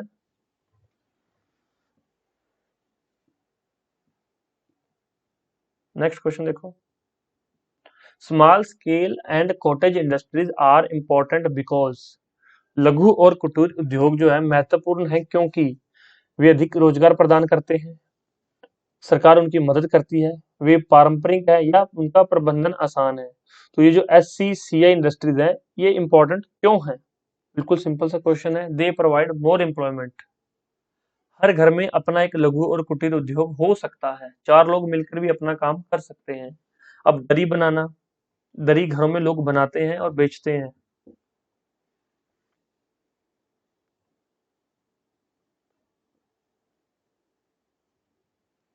39th question, which one of the following is the objective of national renewal fund, जो कि राष्ट्रीय नवीकरण कोष है, उसका उद्देश्य क्या है?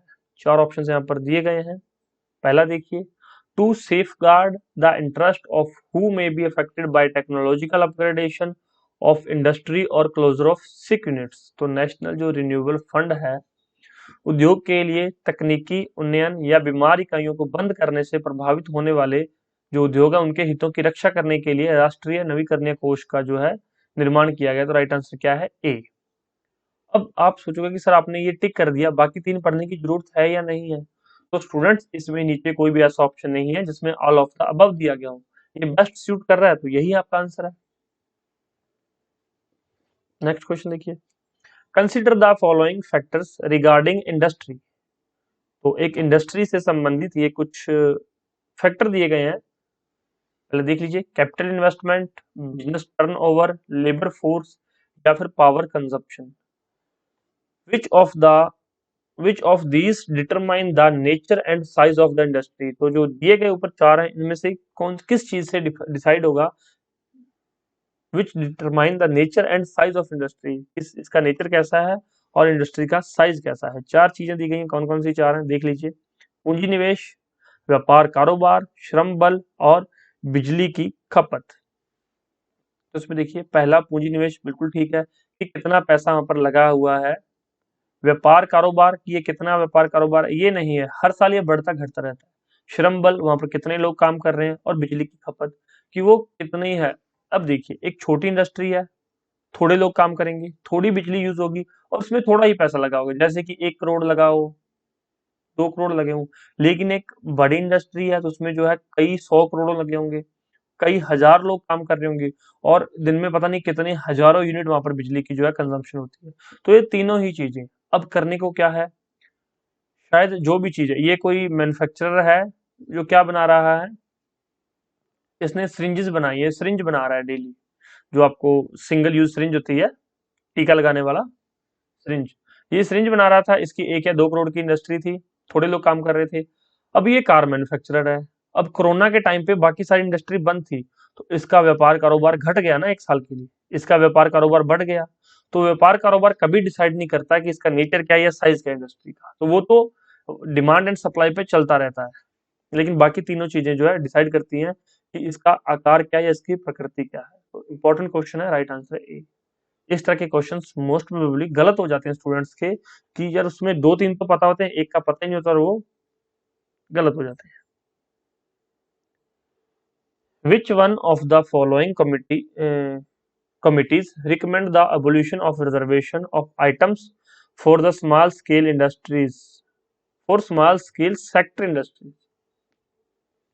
कौन सी कमेटी है निम्नलिखित में से इस समिति ने उद्योग में लघु उद्योगों के वस्तुओं के आरक्षण को समाप्त करने की सिफारिश की थी। यहाँ पर चार कमेटीज दे रखी हैं, तो वो कौन सी कमेटी है, that is Abid Hussain committee, related to small scale sector industries, या फिर related to reservation of items. तो इस तरह से क्वेश्चन पूछ लिया जाता है, ये दो तीन तरह से क्वेश्चन पूछा जा सकता है कि स्मॉल स्केल सेक्टर इंडस्ट्री से कौन सी कमेटी संबंधित है, आबिद हुसैन, या फिर रिजर्वेशन ऑफ आइटम से संबंधित कौन सी कमेटी है, तो आबिद हुसैन कमेटी।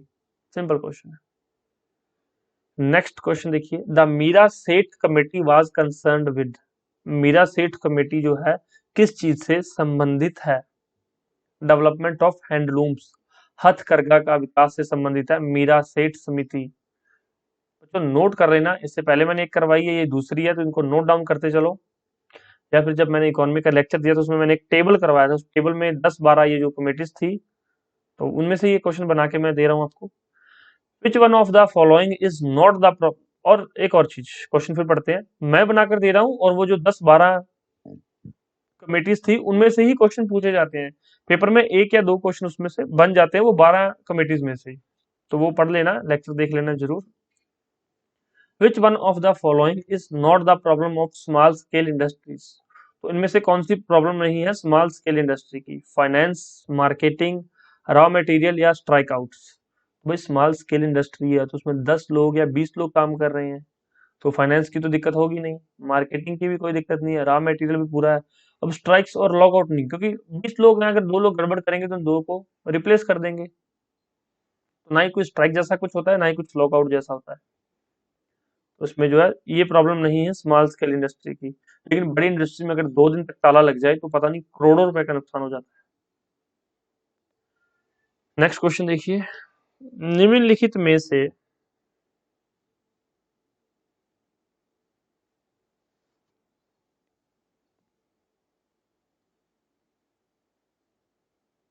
सॉरी, ये क्वेश्चन थोड़ा सा गड़बड़ हो गया, ये क्वेश्चन 43, क्वेश्चन को एक बार दोबारा से पढ़िए।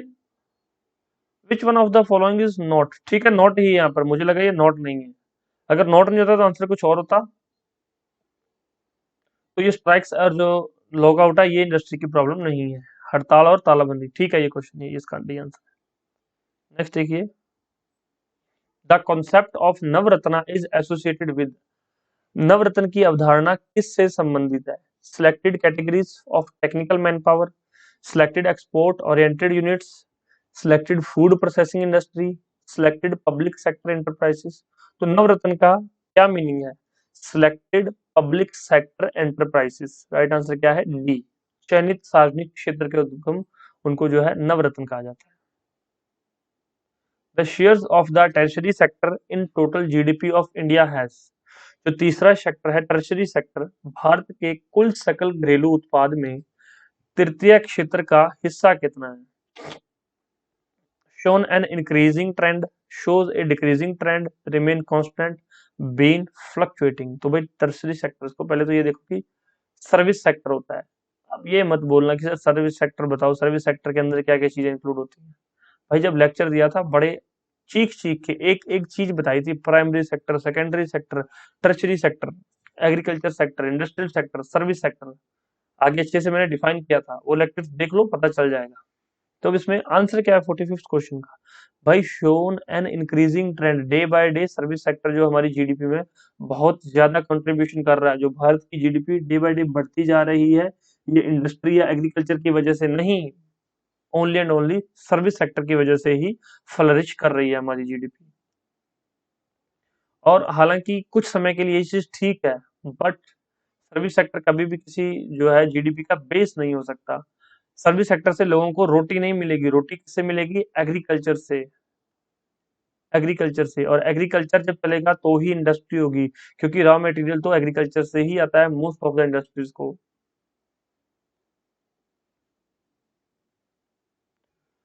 तो इसका राइट आंसर है ए।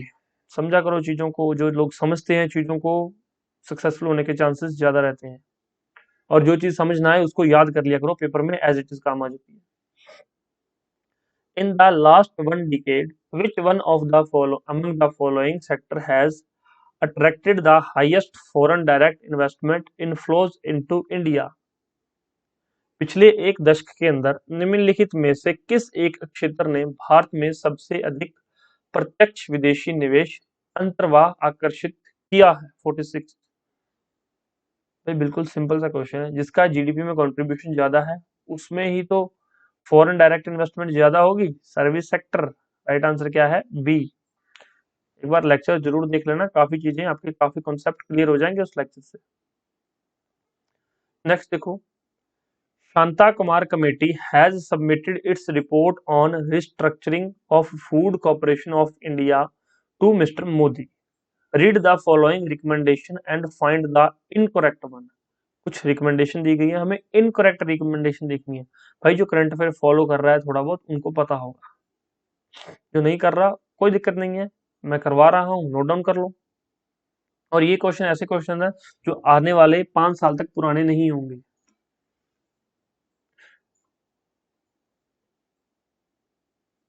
FCI procurement should focus on western belt where farmer get the minimum support price।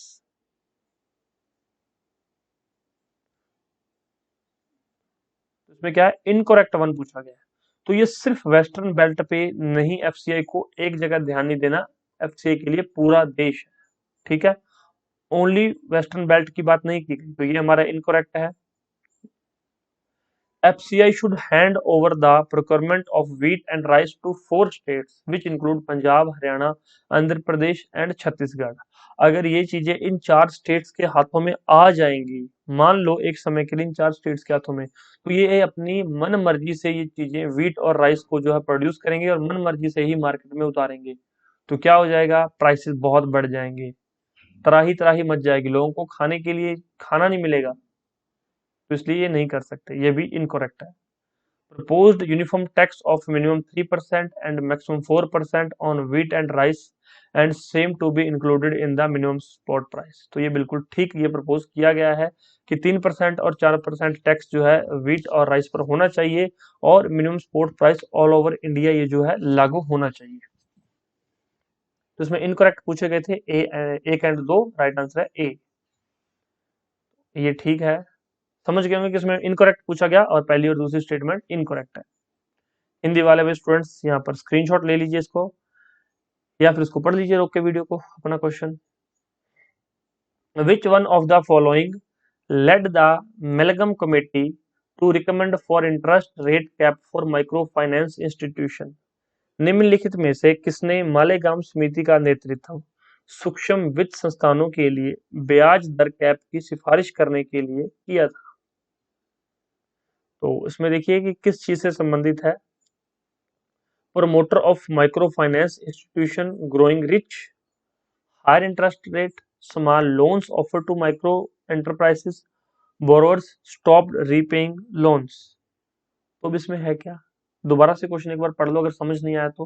Which one of the following let the जो है Malegam committee to recommend for interest rate. अब इंटरेस्ट रेट से संबंधित है ये for micro finance institution. तो इसने क्या कहा था? हाई इंटरेस्ट रेट इसने रिकमेंड किए थे। अब अगर वैसे ना समझ आ रहा हो तो इंटरेस्ट रेट से समझ आ गया कि इसने हाई इंटरेस्ट रेट जो है किए, रिकमेंड किए थे। तो राइट आंसर क्या है? बी। एक दो बार पढ़ लेना। इसकी लैंग्वेज थोड़ी सी टफ है, ट्रिकी है ये यूपीएससी में पूछा गया क्वेश्चन है, इसलिए इसकी लैंग्वेज ऐसी है। RBI has set up a committee to study and give suggestions on the microfinance sector. Its chairman is, बिल्कुल सिंपल है। माइक्रो फाइनेंस से संबंधित अभी हम पढ़ के आए हैं, कौन सी है? मालेगाम समिति, तो YH मालेगाम। ठीक है। आरबीआई ने सूक्ष्म वित्त क्षेत्र के अध्ययन और सुझाव देने के लिए एक समिति का गठन किया है, उसके अध्यक्ष YH मालेगाम है। सिंपल क्वेश्चन है, इंपॉर्टेंट क्वेश्चन। अब हमारी वीडियोस का आपको फायदा क्या है? अब देखो ये क्वेश्चन यूपीएससी में पूछा गया है, उसके बाद उस तरह उससे संबंधित ये क्वेश्चन पूछा जा सकता है, चाहे किसी स्टेट पीसीएस में, चाहे कोई वनडे एग्जाम हो, या फिर अगले साल सेम एग्जाम में पूछा जा सकता है। तो इसलिए दूसरा क्वेश्चन ये मैं आपके लिए यहाँ पर लेकर आ गया। तो ये वीडियो जो है आपको एक एडवांस लेवल पर लेकर जाएंगी। अगर आप ये वीडियो सारी देखते हैं ना, सारे सब्जेक्ट की, तो आपको एक एडवांस लेवल की नॉलेज हो जाएगी, जो आपके एग्जाम क्लियर करने में प्री और मेंस में काफी हेल्पफुल रहेंगी। मेंस में जरूरी नहीं कि रटा रटाया काम आता है, मेंस में वो चीजें काम आती है जो आप समझते हैं, लाइन टू लाइन चीजें जो समझते हैं। और मैं यहाँ पर आपको लाइन टू लाइन हर एक चीज समझा रहा हूँ, तो ये आपको काफी बेनिफिशियल रहेंगी सभी एग्जाम्स के लिए। नेक्स्ट क्वेश्चन देखो। Micro finance is the provision services to people of low income group. This includes both the consumer and the self employment. The service या services rendered under micro finance is are. सूक्ष्म वित्त निम्न आय वर्ग के लोगों के लिए प्रावधान सेवाएं हैं। इसमें उपभोक्ता और स्वरोजगार दोनों शामिल हैं। सूक्ष्म वित्त के अंतर्गत प्रदान की जाने वाली सेवाएं क्या होती हैं? माइक्रो फाइनेंस के अंदर कौन कौन सी सर्विसेज दी जाती हैं? Credit facility, saving facility, insurance facility, fund transfer facility. तो ये जो चारों तरह की सेवाएं हैं जो इसके अंदर डी जाती है, राइट आंसर है डी। क्रेडिट, सेविंग, इंश्योरेंस और fund transfer. Why is the government of India disinvesting its equity in the central public sector enterprises? Bharat सरकार केंद्रीय सार्वजनिक क्षेत्र के उद्यमों में अपनी इक्विटी का विनिवेश क्यों कर रही है? Government intended to use the revenue earned from the disinvestment mainly to pay back the external debt. The government no longer intended to retain the management control of CPSEs. Which one of the statement given below are correct? अब इसमें पूछा गया कि ऊपर दी गई दो statement है, उनमें से कौन सी सही है? तो इनमें से कोई भी सही नहीं है, नाइदर वन नॉर टू। ऐसा क्यों? हिंदी में पढ़िए। सरकार का इरादा विनिवेश से अर्जित राजस्व का उपयोग मुख्य रूप से बाहरी ऋण का भुगतान करने के लिए करना है। भाई अगर मान लो किसी से हम लोग 100 रुपया उधार ले रहे हैं और हमारे पास कोई खुद की चीज है, मान लो आपके पास एक बाइक है, सॉरी एक साइकिल है, मैं साइकिल यहाँ पर लिख देता हूँ, ये बाइक हटा देता हूँ। आपके पास साइकिल है, आपने किसी से 1000 रुपये उधार लिए। अब आप साइकिल बेच देते हो इस 1000 रुपये को उधार चुकाने के लिए, तो फिर आपको कोई स्मार्ट कौन कहेगा? कोई नहीं कहेगा। और साइकिल छोड़ो यार, थोड़ा सा ना एग्जाम्पल मैं चेंज कर देता हूँ। आपके पास एक रिक्शा है, ठीक है, एक रिक्शा है, वो जो बाईसाइकिल वाला रिक्शा होता है, शायद किसी ने देखा हो, शायद किसी ने ना भी देखा हो। आपने किसी से 1,000 रुपए लिए और आप उस रिक्शा को बेच देते हो 1,000 वापस करने के लिए, तो क्या आप सही काम कर रहे हो? बिल्कुल नहीं। कि रिक्शा बेच दिया, 1,000 रुपए चुक गए, तो उसके बाद करोगे क्या? आपने 1,000 रुपए लिए, आपको जरूरत थी, मतलब सरकार ने डेट लिया है। अब इस रिक्शा को किसी दूसरे आदमी को दे दो ना, कि आप लोग चलाओ रिक्शा यार, मुझे 500 रुपए महीना किराया देते रहना, ऊपर की जितनी कमाई होगी आपकी। तो क्या इससे आपको इनकम आ रही है ना? यही सरकार का इरादा है। गवर्नमेंट इंटेंडेड टू क्या डिसइन्वेस्टमेंट कर रही है। डिसइन्वेस्टमेंट से क्या है, दूसरे लोगों को, प्राइवेट प्लेयर्स को ये डेरियस के शेयर्स उनको बेच रही है, ताकि उससे क्या हो, इनकम, एक तो इनकम जनरेट होगी रेगुलर, दूसरा क्या होगा, उसका रख रखाव, उसको मैनेजमेंट आसान हो जाएगी। सरकार इतना मैनेज नहीं कर पा रही है, तो जो प्राइवेट प्लेयर मैनेज कर पा रहे हैं, कर पाएंगे। क्योंकि प्राइवेट प्लेयर का काम क्या होता है, वो पहले खुद का बेनिफिट देखेगा। उसका बेनिफिट तभी होगा ना जब इंडस्ट्री सही काम करेगी। जब इंडस्ट्री सही से काम करेगी तो लोगों तक सर्विसेज भी अच्छी पहुंचेंगी। तो इसलिए ये जो दोनों ही जो है ऑप्शन गलत है, नाइदर वन नॉर टू। ये भी पढ़ लेना। तो समझ आ गया कि दोनों ही ऑप्शन गलत है। रिक्शा वाला एग्जांपल समझ आया या नहीं आया? मैं फिर से बता देता हूँ। आपके पास एक रिक्शा है, वो जो 3 पहिए वाला होता है, जो आपको बस स्टैंड से नियर बाय स्कूल या नियर बाय हॉस्पिटल छोड़ने के काम आता है। आपने किसी से 1,000 रुपए लिए, कोई जरूरत थी आपको, आपने किसी से 1,000, किसी से आपने लोन ले लिया। आप रिक्शा चला सकते हैं, लेकिन आप कोई और काम कर रहे हैं, तो आपने क्या किया, रिक्शा बेच दिया और उसको 1,000 चुका दिए। अब आपके पास ना ही तो खाने के लिए खाना है, ना ही करने के लिए कोई काम है। तो क्या हुआ, आप क्या कर सकते हैं, इस रिक्शा को किसी दूसरे आदमी को आपने क्या कर दिया, किराए पे दे दिया, कि भाई तू इस रिक्शा को चला, जितनी मर्जी इनकम जनरेट कर, मुझे 500 रुपए महीना इसका किराया देते रहना। इससे क्या, एक तो रिक्शा भाई रोज चल रही है, रिक्शा की साफ सफाई हो रही है, खराब होगी, टूट फूट है तो वो ठीक करवाएगा। एक तो रिक्शा चल रही है, अगर रिक्शा खड़ी रहे तो ये वैसे ही खराब हो जाए, इसके टायर ट्यूब खराब हो जाएंगे। तो यही काम इंडस्ट्री कर रही है, गवर्नमेंट ऑफ इंडिया यही काम कर रही है, डिसइन्वेस्टमेंट कर रही है। ठीक है, समझ आ गया इस चीजों को अच्छे से। आप इससे आपका जो 500 महीने से 1,000 का लोन भी उतर जाएगा, और फिर इनकम भी जनरेट होगी। लोगों को यहाँ पर सर्विसेज भी मिल रही है, कि रिक्शा घर खड़ा है, किसी काम का नहीं है, लेकिन अगर वो बस स्टैंड पे खड़ा है तो लोगों को सर्विसेज भी दे रहा है। तो यही काम गवर्नमेंट ऑफ इंडिया कर रही है। तो आई होप आपको ये रिक्शा वाला एग्जांपल जरूर समझ आया होगा। और ऐसे एग्जांपल बुक्स में नहीं होते, ये एट ए टाइम बनाए जाते हैं। नेक्स्ट देखिए, as per micro small and medium enterprises development act 2006, medium enterprises are defined as those with the investment of. तो भाई इसमें मीडियम एंटरप्राइजेस पूछा गया है। Micro small and medium enterprises development act 2006 के हिसाब से मीडियम एंटरप्राइजेस की डेफिनेशन क्या है? बस सिंपल सा क्वेश्चन है। 5 करोड़ से लेकर 10 करोड़ के बीच के जो है इंडस्ट्रीज है, उसको क्या बोलते हैं, medium enterprises. More than 10 crore,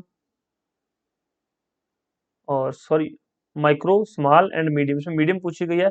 तो 5 से 10 करोड़ के बीच में जो भी इंडस्ट्री होगी, जो भी इंटरप्राइजेस होगी, वो मीडियम इंटरप्राइजेस की होगी। सिंपल सी डेफिनेशन है ये। स्मॉल और माइक्रो स्मॉल, ये दोनों की पढ़ लेना जाके भाई, क्या होती है, ये भी क्वेश्चन पूछा जा सकता है। अब थोड़ा बहुत खुद भी कर लो। इन रिलेशन टू, हालांकि करवाने को क्या है, जैसे एक क्वेश्चन होता है, एक क्वेश्चन है, उससे रिलेटेड जितने भी फैक्ट हैं, मैं वो सारे आपको करवा सकता हूँ। लेकिन फिर ये जो वीडियो है, जो 2 घंटे का क्लास है या 1 घंटे की क्लास है, ये डबल टाइम की हो जाएगी। 1 घंटे की है तो 2 घंटे की हो जाएगी, 2 की है तो फिर क्या हो जाएगा, 4 घंटे की क्लास हो जाएगी। तो फिर वो बहुत ज्यादा टाइम लग जाएगा, इसलिए लेक्चर्स को अलग देखो। और 4 घंटे की क्लास से परेशानी किसी को नहीं है, ना आपको ना मुझे, प्रॉब्लम किसी को नहीं है। लेकिन 4 घंटे की क्लास में थोड़ा सा इंटरेस्ट जो है बच्चे का लैग करने लग जाता है, कि यार बहुत लंबी क्लास हो गई। इसलिए 1 या 2 घंटे की क्लास रखो, अपना पढ़ो, और फिर थोड़ा ब्रेक लो, फिर 1 या 2 घंटे की क्लास देखो, क्वेश्चन देखो, पढ़ाई करो। नेक्स्ट क्वेश्चन देखो, in relation to agriculture finance and refinance, which institution is the biggest? क्षेत्रीय वित्त और वित्त पुनर्वित्त के संबंध में कौन सी संस्था सबसे बड़ी है? यहाँ पर ऑप्शन देख लो, समझ आ जाएगा। Regional rural bank, NABARD institution. तो यहाँ पूछा क्या गया है, एग्रीकल्चर फाइनेंस से संबंधित। तो भाई नाबार्ड है, बिना देखे आंसर टिक करो, नाबार्ड है एग्रीकल्चर से संबंधित। और एक और ये बदतमीजी करते हैं एग्जामिनर, नाबार्ड की फुल फॉर्म पूछ लेते हैं भाई। फटाफट से बता दो किस किस को नाबार्ड की फुल फॉर्म पता है। फॉर्मेशन 1982 में हुई थी और इसका हेडक्वार्टर दिल्ली में नहीं है प्यारे भाइयों बहनों, इसका हेडक्वार्टर मुंबई के अंदर है।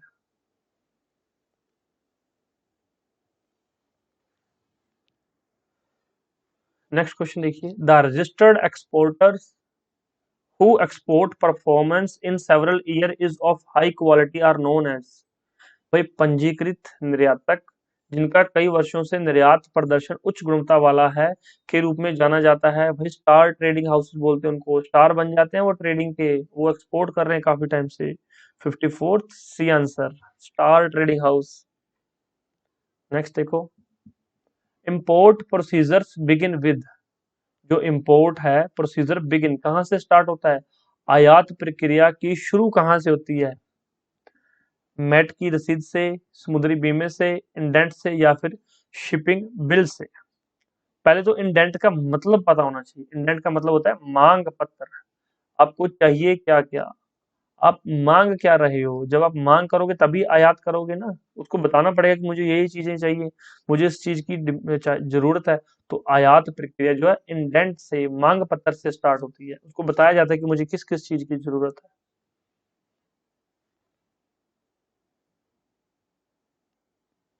Concept of joint sector for industrial development of India was envisaged in Industrial Policy Resolution of।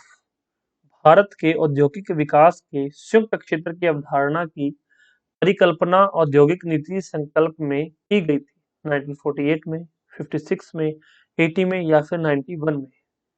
तो 1956 में जो है ज्वाइंट सेक्टर की अवधारणा की गई थी, लाई गई थी। औद्योगिक नीति 1956 में जो है ज्वाइंट सेक्टर की अवधारणा को लाया गया था। ठीक है, ज्वाइंट सेक्टर का संबंध इंडस्ट्रियल पॉलिसी 1956 से संबंधित है। The licensing policy for the industrial Drew strength from. जो लाइसेंसिंग पॉलिसी है इंडस्ट्रीज के अंदर, उसको स्ट्रेंथ या उसको बल या फिर उसकी जो शक्तियां हैं उनको कहाँ से मिलती हैं, इंडस्ट्रीज एक्ट 1951। सिंपल क्वेश्चन है। Excise and cooperative society inspector में भी इस तरह के, एक्साइज या टैक्सेशन में भी इस तरह के क्वेश्चन पूछे जाते हैं। The licensing policy for the industries. उद्योगों के लिए लाइसेंसगत नीति ने किससे बल प्राप्त किया, उद्योग अधिनियम 1951। नेक्स्ट क्वेश्चन देखो, the second green revolution proposed by the prime minister does not include। भाई दूसरी हरित क्रांति में प्रधानमंत्री द्वारा प्रस्तावित क्या शामिल नहीं है, help to Indian farmer to participate in global agriculture trade. बिल्कुल ये शामिल है, ये शामिल है। Minimization of the post harvest wastage, बिल्कुल कटाई के बाद बर्बादी को बिल्कुल कम करना। Improvement in storage of crops, बिल्कुल। Encouragement to foreign direct investment in agriculture, तो भाई बिल्कुल नहीं। हम नहीं चाहते कि हमारे एग्रीकल्चर सेक्टर में फॉरेन डायरेक्ट इन्वेस्टमेंट आए। अगर ऐसा होगा एफडीआई वाले, तो वो अपनी मर्जी से दाम मांगेंगे फसलों की, और अगर वो अपनी मर्जी से दाम मांगेंगे तो चीजें महंगी हो जाएंगी, और महंगाई को टैकल करने के लिए, इन्फ्लेशन को टैकल करने के लिए सरकार को बहुत मुसीबतों का सामना करना पड़ेगा। रोटी, कपड़ा और मकान, इन तीनों चीजों से पहले रोटी सबसे पहले आती है। रोटी, कपड़ा और मकान। भाई मकान ना भी हो तो भी काम चल जाएगा। सड़क पे लोग फुटपाथ पे सो लेंगे, अगर सलमान खान गाड़ी ना चढ़ाए तो लोग फुटपाथ पर भी सेफ हैं। लेकिन रोटी के बिना जीना बहुत मुश्किल हो जाएगा। कपड़े के बिना भी काम चल जाएगा, लोग पत्ते लपेट के रह सकते हैं, क्योंकि आपको पता है आदिवासी लोग पत्ते लपेट के या फिर वो किसी तरह से खुद को ढक के काम चला लेते थे। एक और चीज है, आप जो बर्ड्स को देखते हो, बर्ड्स ने क्या कभी कपड़े पहने होते हैं? बर्ड्स कपड़े नहीं पहनते। लेकिन क्या होता है, सभी बर्ड्स नहीं पहनते ना। अगर एक बर्ड ना पहने तो दिक्कत हो जाएगी। अब क्या होता है, हम क्या कहते हैं भी, हाय हे नंगा। मतलब कोई इंसान अगर शर्ट भी ना पहन के है ना ऑफिस में, अगर कोई, ऑफिस छोड़ो यार, क्लास की बात करते हैं। क्लास में अगर कोई बच्चा ओनली बनियान पहन के आ जाए तो सारे कहेंगे ये देखो यार ये क्या पहन के आया है, ये क्लास की मर्यादा भंग कर रहा है। क्यों? क्योंकि हमने एक ड्रेस कोड रखा है क्लास के लिए। उसी तरह से जो ह्यूमन के लिए एक ड्रेस कोड हो गया कि ह्यूमन ने ड्रेस पहनना जरूरी है। अगर ड्रेस नहीं पहनेगा तो बुरा लगेगा। लेकिन नेचर ने हमें ड्रेस नहीं दी है, नेचर ने हमें जैसा पैदा किया वैसा ही हम लोग अच्छे हैं, लेकिन अब आपको पता है कि सूट आ गए हैं, ट्राउजर्स आ गए हैं, अलग अलग चीजें लोग पहनते हैं। लड़कियां आप खुद पे कितने मतलब अलग अलग कपड़े पहनती हैं, कितनी ड्रेसेस आ गई हैं, तो वो क्या होता है, वो इंडस्ट्री है, पैसे निकलवाने हैं, किसी से पैसे किस तरह से निकलवाने हैं। वरना गांधी जी भी तो थे जो धोती कुर्ते में रहते थे, फिर उन्होंने सिर्फ धोती ही पहनते थे। लेकिन अब दूसरी जगह धोती का क्या है? कुछ भी नहीं है, 100 से 200 रुपए की आ जाएगी। अब दूसरी तरफ एक सूट, 3 पीस सूट सिलवा लो, 7 से लेकर 15 हजार तक खर्चा आएगा अगर नॉर्मल सूट। अगर हम बहुत अच्छे ब्रांड पे जाओगे तो फिर तो क्या ही बात है, लेकिन 7 से 15 हजार में एक 3 पीस सूट अच्छा तैयार हो जाता है। तो ये सारी इंडस्ट्रीज है, ये सारा कुछ मार्केटिंग है, वो एक अलग चीजें हैं। लेकिन सबसे पहले रोटी इंसान के लिए बहुत जरूरी है। हम रोटी से चले थे, कपड़ों तक पहुंच गए और पता नहीं कहाँ कहाँ चले गए आगे, तो वापस आ जाओ। बर्ड्स कपड़े नहीं पहनते, लेकिन फिर भी एक दूसरे को शेम फील नहीं करते कि भाई तूने कपड़े नहीं पहने, तूने कपड़े नहीं पहने। लेकिन इंसान जैसे जैसे सभ्य होता जा रहा है, जैसे जैसे डेवलप्ड होता जा रहा है, तो हमने ये सारी चीजें अपनी डेवलपमेंट में लेकर आए हैं कि हाँ, अच्छे कपड़े पहनना भी डेवलपमेंट का एक साधन है। अच्छे कपड़े पहनना, अच्छा खाना खाना, अच्छी जगह पे रहना, इसको डेवलपमेंट बोलते हैं, ग्रोथ बोलते हैं। तो ये तो सारी चीजें इकोनॉमी में चलती रहेंगी, लेकिन रोटी सबसे ज्यादा जरूरी है, इसलिए फॉरेन डायरेक्ट इन्वेस्टमेंट हमारे सेकंड ग्रीन रेवोल्यूशन के अंदर इंक्लूडेड नहीं है। ये हमारा क्वेश्चन था, आपको ये चीजें समझ आ गई होंगी। वेल एंड गुड, समझाने के लिए बैठे हैं, समझ आपको आना चाहिए। Long term agriculture credit is provided by, दीर्घकालीन कृषि ऋण किसके द्वारा प्रदान किया जाता है? Land development bank. Agriculture credit है लॉन्ग टर्म के लिए, तो ये लैंड डेवलपमेंट बैंक जो भूमि विकास बैंक, ये आपको जो है लॉन्ग टर्म के लिए क्रेडिट प्रोवाइड करवाता है। नेक्स्ट क्वेश्चन पे चलते हैं। National agriculture insurance scheme was launched in the year. भाई काफी टाइम से एग्रीकल्चर एग्रीकल्चर पढ़ रहे हो, तो एग्रीकल्चर इंश्योरेंस स्कीम के बारे में भी तो पता होना चाहिए कि नेशनल एग्रीकल्चर इंश्योरेंस स्कीम किस वर्ष लॉन्च की गई थी। भाई फसल बाढ़ के कारण खराब हो जाए, आग लग जाए, कोई अनहोनी हो जाए, सूखा पड़ जाए, तो भाई इंश्योरेंस होता है, इंश्योरेंस करवाई गई हो। तो ये स्कीम किस वर्ष लॉन्च की गई थी? 1999 से 2000। तो वहां पर आपको 1999 मिल जाए तो भी टिक कर देना भाई, 2000 मिल जाए तो भी टिक कर देना, दोनों ऑप्शन एक साथ कभी नहीं मिलेंगे। अगर ऐसे मिल जाए तो भी टिक कर देना, तो ये दोनों ही वहां पर सही है। National agriculture insurance scheme was launched in 1999 to 2000। Match list 1 to list 2, select the correct answer from the code given below. तो यहाँ पर कुछ क्रॉप या प्लांटेशन दे रखी हैं और उसके लार्जेस्ट प्रोड्यूसर पूछे गए हैं। ऑप्शन देखिए, जूट, टी, शुगर केन और रबर, ये तो 4 क्रॉप्स हैं। अब इसमें केरल, उत्तर प्रदेश, असम और वेस्ट बंगाल। अब देखिए जूट सबसे ज्यादा कहाँ होता है उत्पादित, तो जूट वेस्ट बंगाल में उत्पादित होता है, आपने पढ़ा होगा, आपको पता। टी कहाँ पर उत्पादित होती है? टी असम की जो है, असम, दार्जिलिंग, वेस्ट बंगाल। और फिर भी टी जो असम में सबसे ज्यादा होती है। शुगर केन उत्तर प्रदेश में और रबर जो है केरल में। तो ये देख लीजिए, जूट का वेस्ट बंगाल, मतलब ए का क्या होगा, ए का यहाँ पर यार 1 हो जाएगा, ए का नहीं सॉरी, जूट वेस्ट बंगाल, ए का 4 है यहाँ पर। टी असम, तो टी असम देखिए, बी का 3। कई बार क्या होता है, आंसर पता होते हुए भी ये क्वेश्चन, इस तरह के क्वेश्चन गलत हो जाते हैं। अगर ये सामने लिखा होता तो इस तरह से काटे पीटे कर लेते, लेकिन अभी देखना पड़ेगा। और शुगर केन उत्तर प्रदेश, उत्तर प्रदेश यहाँ पे 2 नंबर पे है। तो 4-3-2-1, तो ये है 4-3-2-1, तो इसका ए आंसर है। सिंपल सा क्वेश्चन था, थोड़ा सा ऊपर नीचे लिखा होने के कारण, पर सिंपल तभी था जब आपको पता है कि जूट, वेस्ट बंगाल जो जूट का लार्जेस्ट प्रोड्यूसर है, शुगर केन का लार्जेस्ट प्रोड्यूसर उत्तर प्रदेश है, रबर का केरल है, जब पता होगा तभी आसान होगा, वैसे नहीं। हिंदी में भी सेम ही है भाई, हिंदी वालों। Which of the following agencies is not engaged in exporting agricultural goods from India? निम्नलिखित में से कौन सी एजेंसी भारत से कृषि वस्तुओं के निर्यात में संलग्न नहीं है? तो कृषि निर्यात से संबंधित नहीं है। NAFED, state trading corporation, IFFCO, MMTC. तो भाई देखो यहाँ पर जो एमएमटीसी है, ये एग्रीकल्चर से संबंधित नहीं है। यहाँ पर एग्रीकल्चर गुड्स पूछा गया ना। अब एमएमटीसी है क्या? अब ये वो नहीं है जो रणबीर कपूर और जो आलिया भट्ट एमएमटीसी बुक करो होटल बुकिंग वाली, वो नहीं है। ये एमएमटीसी है, metals and minerals trading corporation. ठीक है, तो ये मेटल्स एंड मिनरल से संबंधित है, ये एग्रीकल्चर गुड्स से संबंधित नहीं है एमएमटीसी। तो ये यहाँ पर नॉट इंगेज्ड आ गया, सिंपल क्वेश्चन था, डी इसका आंसर है, समझ आ गया होगा। Among the Indian states Uttar Pradesh is the largest producer of which of the following crops. भी एक तो शुगर केन है पक्का, हम ऊपर पढ़ के आए अभी। ठीक है, दूसरा व्हीट, तीसरा पोटैटो। तो देख लो जिसमें व्हीट पोटैटो और शुगर केन तीनों है तो वो क्या है, बी। उत्तर प्रदेश जो है व्हीट पोटैटो और शुगर केन तीनों ही चीजों में जो है लार्जेस्ट प्रोड्यूसर है। नेक्स्ट क्वेश्चन देखो, consider the following area nut, barley, coffee, finger millet, groundnut, sesamum और turmeric. The cabinet committee of economic affairs has announced the minimum support price for which of the above. तो यहाँ पर ये देख लो, अखरोट, जौ, coffee, बाजरा, मूंगफली, तिल और हल्दी। आर्थिक मामलों की मंत्रिमंडलीय समिति ने उपरोक्त में से किसके लिए समर्थन मूल्य की घोषणा की है। अब देखो भाई, अखरोट के लिए तो नहीं की, ठीक है, तो जिसमें एक है वो हटा दो, इसमें भी एक है, इसमें भी एक है और इसमें भी एक है। भाई 2 4 5 6 रह गया, जो 4 5 और 6 यही है। क्योंकि मुझे ये पता था कि अखरोट के लिए नहीं कहेगी, तो जिसमें अखरोट है वो हटा दो, क्वेश्चन बिल्कुल आसान हो गया।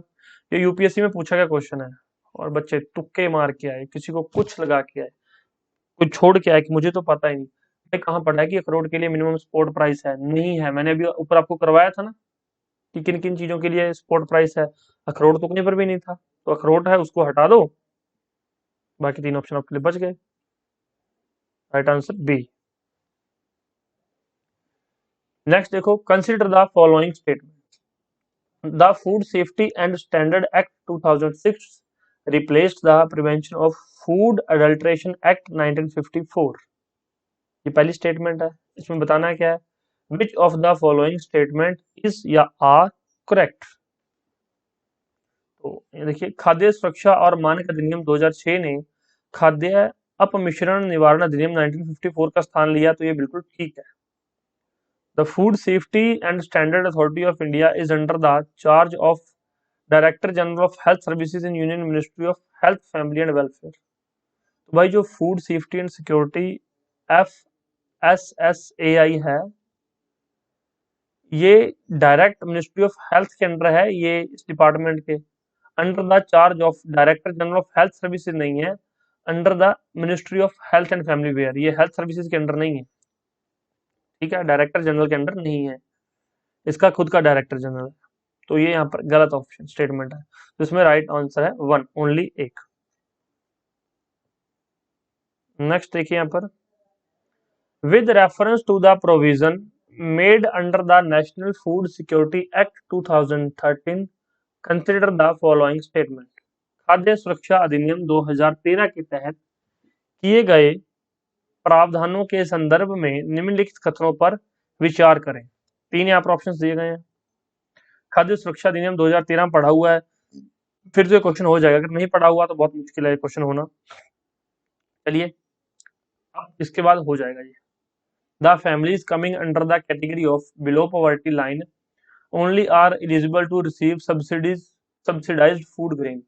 ऐसा नहीं है, सिर्फ बीपीएल परिवारों को सब्सिडाइज्ड फूड ग्रेन नहीं मिलता है, इसके अलावा भी कुछ परिवार हैं जिनको सब्सिडाइज्ड फूड मिलता है। इसमें क्या पूछा गया, करेक्ट, तो सिर्फ बीपीएल वालों को नहीं, इसके अलावा भी काफी परिवारों को जो है सब्सिडाइज्ड फूड मिलता है। दूसरा देखिए, the eldest women in a household of age 18 year और above shall be head of the house for the purpose of issuance of the ration card. तो बिल्कुल ठीक है, ये राशन कार्ड जारी करने के उद्देश्य से 18 वर्ष या उससे अधिक आयु के परिवार की सबसे बड़ी महिला घर की मुखिया होगी। तो ये आपको पता ही है, काफी न्यूज में भी रहता है कि घर की जो मुखिया वो महिला को बना दिया गया है, 18 साल या उससे बड़ी हो। दूसरा यहाँ पे बिल्कुल ठीक है।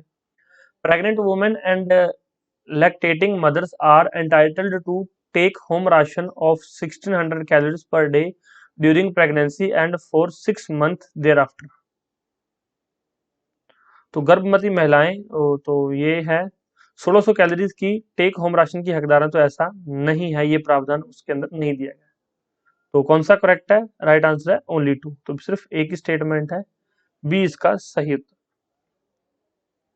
Okay, consider the following statement. In India, state government do not have the power to auction known coal mines.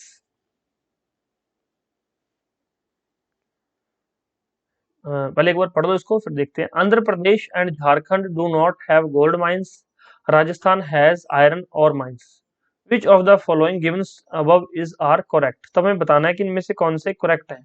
तो भारत में राज्य सरकारों के पास गैर कोयला खदानों की नीलामी रोकने का अधिकार नहीं है। बिल्कुल ठीक है, ये राज्य सरकारों के पास नीलामी नहीं रोकने का अधिकार नहीं है। आंध्र प्रदेश और झारखंड में सोने की खदानें नहीं है। भाई आंध्र प्रदेश और झारखंड में सोने की खदानें प्रेजेंट है, तो ये भी ठीक नहीं है। राजस्थान में लो एसिड की खदानें हैं, तो ये ठीक है। हमारा आंसर क्या आ जाएगा? डी, केवल 3। तो राजस्थान में लो एसिड की खदानें हैं, आंध्र प्रदेश और झारखंड में भी सोने की खदानें हैं, लेकिन यहाँ पर नहीं है लिखा हुआ है। और भारत में राज्य सरकारों के पास गैर कोयला खदानों की नीलामी रोकने का अधिकार नहीं है, लेकिन कोयला खदानों की नीलामी को रोकने का अधिकार है। तो इसका राइट आंसर डी है, याद रखना। तो ये हमारे 67 क्वेश्चंस थे जो यहाँ पर कंप्लीट हो गए हैं। इसके बाद ये नीचे आंसर की दी गई है। अगर आप ये पीडीएफ परचेज करते हैं हम लोगों से पूरी इकोनॉमी की, तो आपको इसी फॉर्म में मिलेंगी। और अगर कोई स्टूडेंट सिर्फ हिंदी मीडियम का स्टूडेंट है तो वो उसको इससे बेनिफिट मिल जाएगा, क्योंकि हिंदी और इंग्लिश दोनों दे रखे हैं। कोई सिर्फ इंग्लिश मीडियम का स्टूडेंट है तो उसको भी इससे बेनिफिट मिल जाएगा। तो और जो बाइलिंगुअल पढ़ना पसंद करता है, जैसे कि आपका क्वेश्चन पेपर होता है, तो ये तो सेम वैसा ही दे रखा है। तो अगर आप इस तरह से, आपको आंसर सीरीज मिल जाएगी साथ में। और कोई डाउट हो तो पूछ लीजिए। और वीडियो पसंद आ गई हो तो भाई लाइक कर दीजिए, अगर यूट्यूब पे देख रहे हैं। अगर एप्लीकेशन पे देख रहे हैं फिर तो भाई सिर्फ कमेंट कर सकते हो, लाइक का ऑप्शन तो नहीं है वहां पर। और अगर स्पीड आपको तेज लग रही हो तो थोड़ी स्लो करके देख लीजिए, स्लो लग रही है तो थोड़ा तेज करके देख लीजिए। इसके बाद हम नेक्स्ट चैप्टर करेंगे, और नेक्स्ट चैप्टर भी मैं अभी आपको बता देता हूँ। नेक्स्ट चैप्टर जो है हमारा इन्फ्लेशन एंड प्राइसेस इंडेक्स, ये करेंगे। उसके बाद बजट। मैंने एक वीडियो बनाया था जिसमें मैंने बताया था कि इकोनॉमी पढ़ने का तरीका क्या है, और फ्री क्लासेस से कैसे आपको हेल्प मिलेगी, या फिर जो हमारे ये एमसीक्यूज है प्रीवियस ईयर एमसीक्यूज या अपकमिंग एग्जाम्स के लिए काफी इंपॉर्टेंट है, आपको काफी काम में आएंगे। तो आप जो है इनसे बेनिफिट ले सकते हैं। पीडीएफ लेने के लिए हमारे जो है इस नंबर पर व्हाट्सएप कर दीजिए कि सर हमें पीडीएफ चाहिए, सिर्फ इकोनॉमी की पीडीएफ चाहिए या फिर कंप्लीट जनरल स्टडीज की पीडीएफ चाहिए, आपको सारी अवेलेबल हो जाएंगी। व्हाट्सएप करके पता कर सकते हैं। मेरी वीडियोस देखने के लिए चैनल को सब्सक्राइब कर लीजिए स्टडी मास्टर को, और साथ में बेल आइकन दबा लीजिए। डिस्क्रिप्शन बॉक्स चेक कर लेना, वहाँ पर काफी प्लेलिस्ट है, या फिर जो है चैनल पर प्लेलिस्ट ऑप्शन पर जाकर प्लेलिस्ट को चेक कर लो, वहाँ पर आपको और बहुत सारी चीजें मिल जाएंगी। चलिए, लेक्चर कैसा लगा अपना फीडबैक जरूर देना। और ये हमारी ऑफिशियल वेबसाइट है, इस पे जाके चेक कर सकते हैं सारी चीजें, या फिर गूगल पर स्टडी मास्टर ऑफिशियल लिखकर भी सर्च कर सकते हैं। Thank you so much, take care, bye bye, God bless you all.